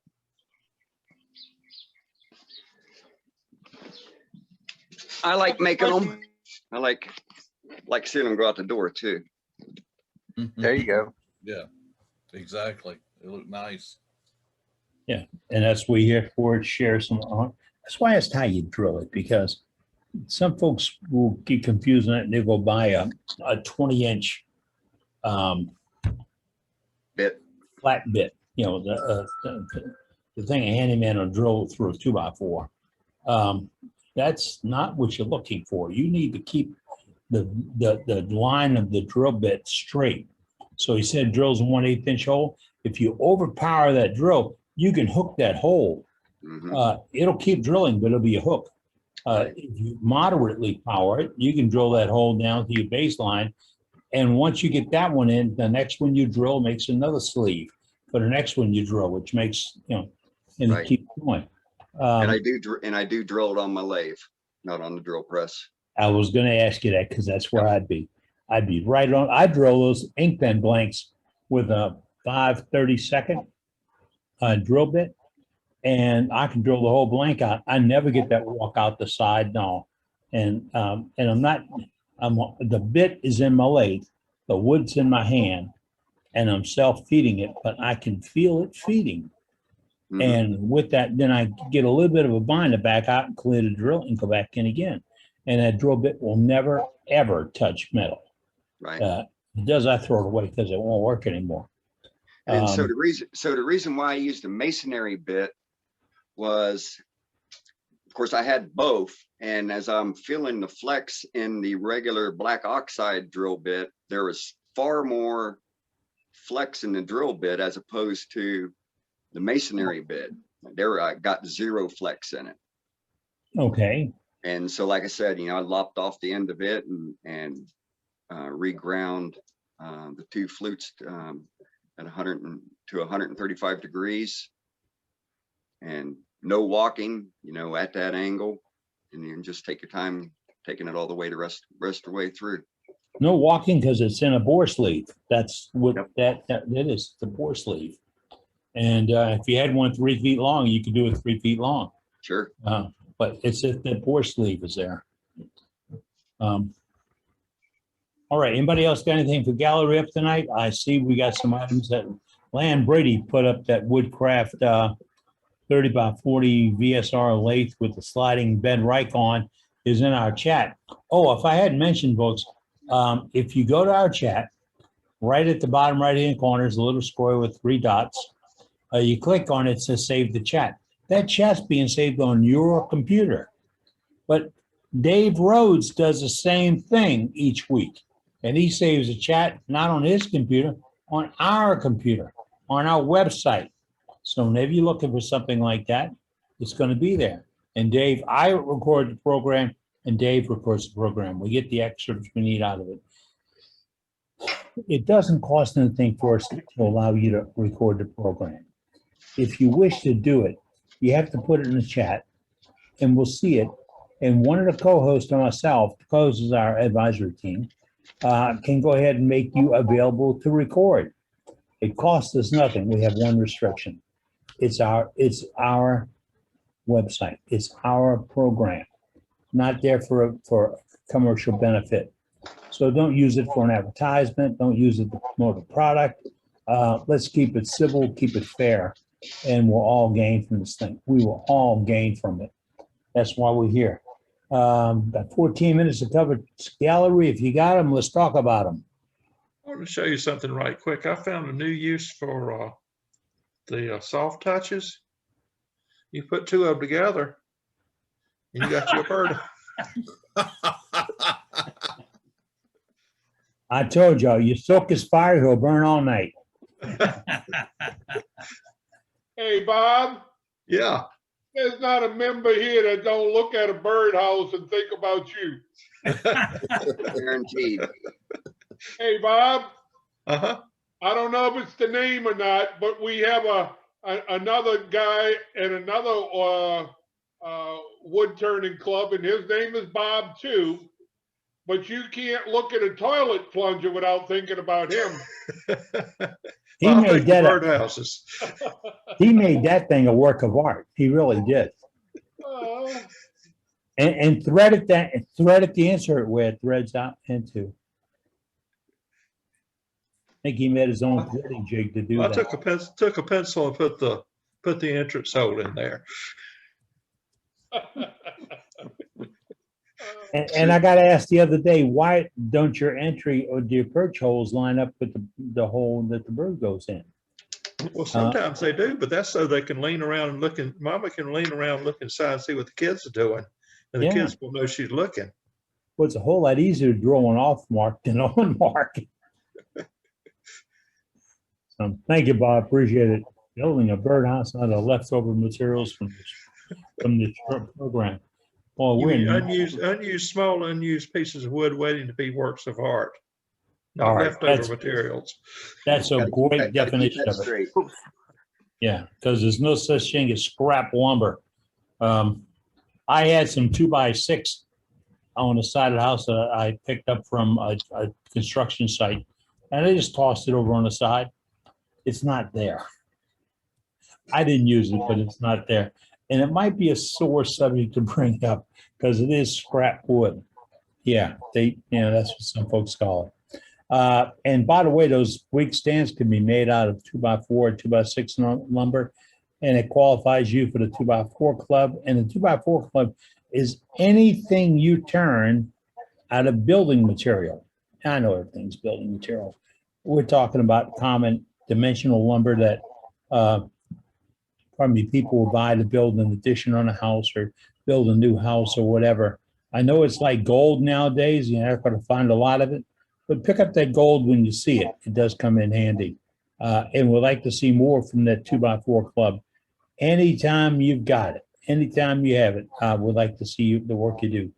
Our webmaster says he's creating a page for our website that he's going to call the glossary. People need to add words or phrases that they like to be added to the glossary because they think folks know, but might not know the word. You know, like the bias cut. And a little while ago we had another one named here in the program. If you got it, Dave Rhodes will make it work on our website, and the website only gets better every day that you add something to it. Send a photograph of your work, and you got to consider this. We have a no but guarantee. No but. If I look at the birdhouse that Bob just showed us a little bit ago and say, that looks nice, but shouldn't you finish it? I'm not permitted to say but. Nope, that's a nice birdhouse, Bob. Kind of ridiculous. Kind of ridiculous how you made it, but it's a nice birdhouse. You're more than generous. But we have a guarantee. We won't say but. I've been to too many functions where a guy will hold up something and say, this is nice, but who gave you the authority to question my work? That's how I feel about it. Right. There's no rule book. What rule book's he gonna buy? This is nice. And you can give your opinion on finish or shape or whatever, but don't condemn somebody's work. It all starts right here. Remember, folks, it starts right here. Art's in the eye, but it comes from your heart. I have a question, Eddie. Go ahead, sir. 3408, with this heat that everybody's feeling nowadays, is there anything special we should do for storage? Is it not a good idea to leave it out in the shop that gets to 90 to 100 degrees? I leave mine in the shop and it's over 110 for a couple months out of the summer. Yeah, 3 months out of the summer. I talked to a formulating chemist the other day because I had that Ronnie and I have a little competition on about the 34.8 and the ancient CA method. In fact, Ronnie believes I'm still driving a Model T. And mine's really dilapidated. But I got to talking to somebody and told them to go look at these two products. Look at Parafix 34.8 and look at Starbond Super Thin. And he said, okay, you can't compare them. You see that, Ronnie? You can't compare them. Right, because the Starbond Super Thin, the viscosity is somewhere around 100. The viscosity of the Parfix 3408 is 5. So what does that mean? It goes that much deeper into the wood. All right. Now, the second part of that explanation is they're not the same kind of product. The chemical base that creates the bonding agent in that product is radically different from 3408 to regular CA. And that is because that bonding agent for medical use works better in 3408 than it does in regular CA. So the product was made for another use, totally different than wood turning. And we have found a way, you have found a way to make it work for a great wood finish. Now, I went and did the video with you, and I watched that in just a few moments, and that video is on our website and on our YouTube channel. In just a few minutes, you went from soup to nuts on a finish. I did one the other day, and it was 11 minutes. And I don't have the finish buildup that you have with that one coat of 3408. I didn't achieve it. And to answer the question, like Dane said, I leave mine out all the time. The bottles that I'm using, I leave out. If you have any additional bottles, put them in your refrigerator, and when you need it, pull it out. But I wouldn't suggest going back to the refrigerator. Once you pull it out, leave it out and use it as that. Now, note if you put it in a refrigerator, leave the label on it that says it's glue. Otherwise, whoever gets it and drinks it won't be able to tell you. No, I'm afraid they wouldn't. No, but To add a little to it, I ordered some from Mark, and he sent me the large bottles, and he sent me empty small bottles, and told me to keep it in the refrigerator and just put a little bit at a time in my small bottles that I kept in the shop. There you go. Because it it will turn brown. If you, if, over time, it will turn brown if you don't refrigerate it. And moisture is the enemy of these products. So they always talk about hitting it with accelerator. I live in Louisiana, and like Trey and Ronnie and Johnny, our humidity runs 80% up, never below. So we don't really need accelerator some days. All we have to do is beat the glue from curing before we get it together. And I rarely use accelerator. I think it pushes the product a little bit. I might be wrong. Hey, and Dane says it's plastic when it's cured, finishes just like plastic. Yeah. What's that compound that Mark recommends? Vonex? Vonex. Vonex. White. Yeah. I've been using for years a plexiglass cleaner because of low abrasion. I have a little bit of Vonex somebody sent me as a sample. I really can't detect if it has an abrasive in it. It's that fine. And I've got a piece of Coca-Cola I'm recycling. It's a jar I did with a fluted lid, and I can't match the flute because I don't have all the parts anymore. And I'm going to roll it back out, roll the top on it, and it's finished with CA. I'm going to clean it up and polish it and try that Vonex on it. I'm going to finish off the CA finish and try the Vonex because I want it to look like it's dipped in glass. Really, it's that critical. It's a beautiful piece of wood. That's fine. How do you use the Vonex? Pardon me? How do you use the Vonex? I understand I'm going to use it on a cotton wheel, not a felt wheel. And I'm going to dress the wheel, a little bit of it, and use it in a light buffing. How's that sound, Ronnie? And Yep. Yep. That's now, it. if you overpressure it, you will overheat it and you'll remove finish. I can give a quick demo on it if you want. All right, somebody get his name, write down, let's see, Vonex demo by Dane. All right, we hold everybody to their word here, Dane. Not tonight, but we want to see one. Okay. Yeah, you know, here's the deal with finishes. If you want to show something on finishes, 3 finishes, Vonex, no Vonex, it's got to be the same piece of wood with the same sanding or whatever, because if you seal it, you don't seal it. If you base it, you don't base it. If you just spray it with can lacquer and rattle can lacquer, whatever, we want it to be comparable. So when somebody sees the demo, they can apply to what they want to do. Because Bob said earlier, or one of the guys, that he sprays it with rattle can lacquer. A lot of guys shrug their shoulders at rattle can lacquer. The best I use comes from Ace Hardware under their label, Ace. Mine just changed to Best Hardware, so I got to see if they still have that kind of product. But it was the cheapest lacquer on the shelf. I can tell you Watco and Krylon aren't the same. Watco's good and Krylon is terrible. What do you do between coats, Dane?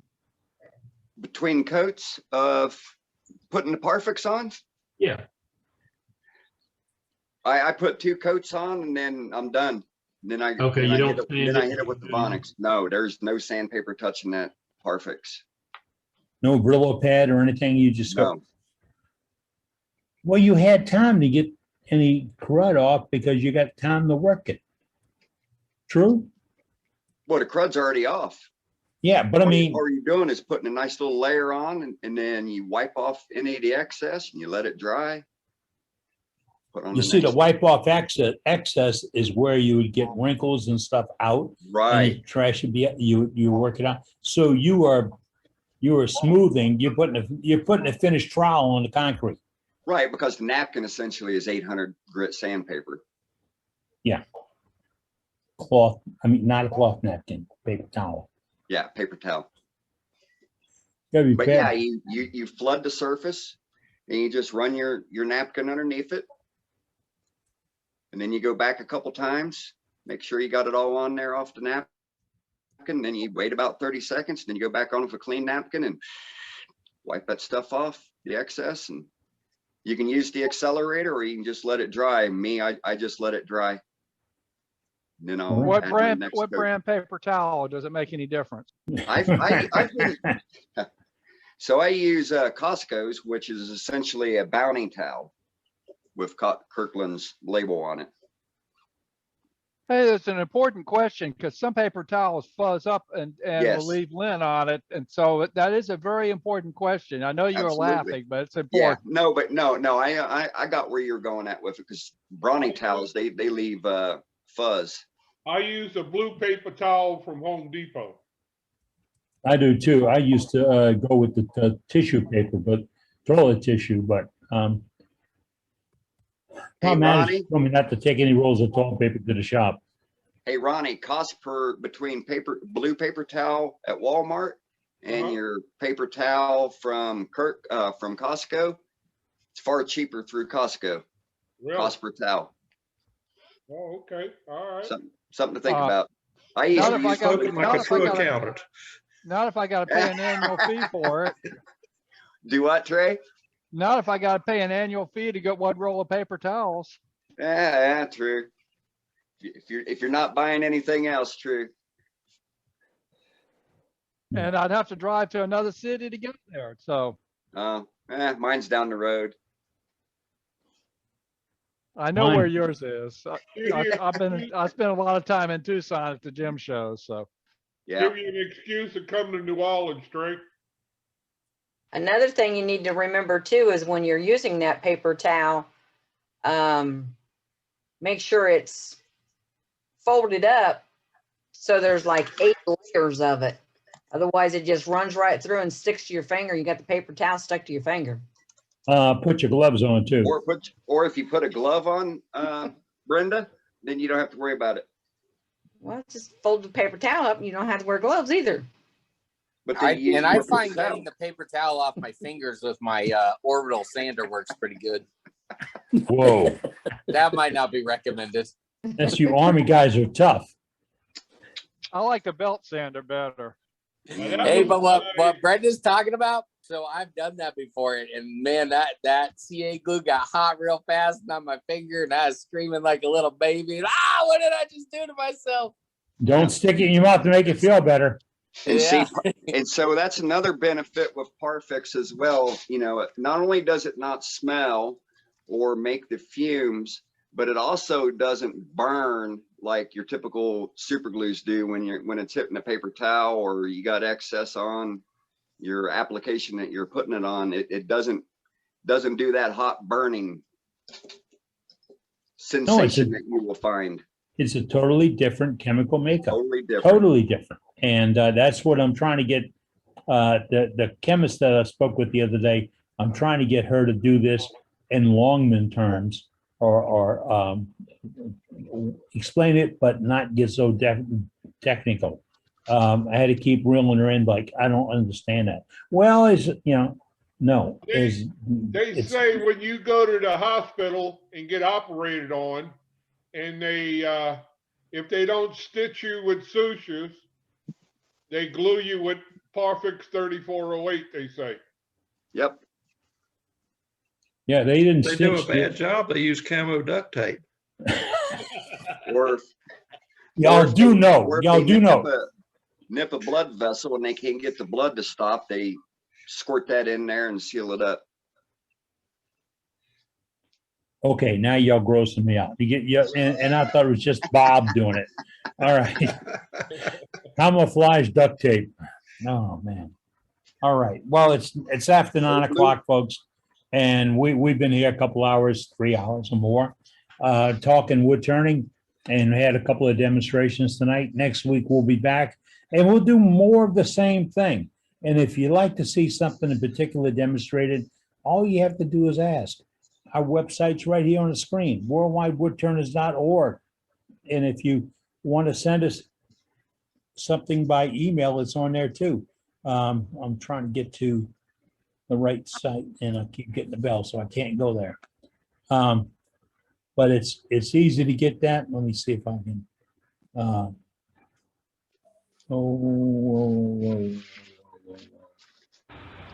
Now, this is it. This is all the, there you go.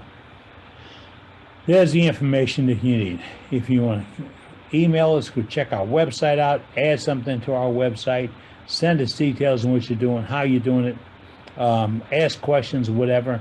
We're here to help educate the wood turners and share what we do best and what we love to do. So if you'd like to join us, this is the place to do it. With that, in 1 minute, I'm going to pull the plug. Say goodnight, John Boy. Night, everyone. Night, y'all. Night, everybody. Have a great week. Night.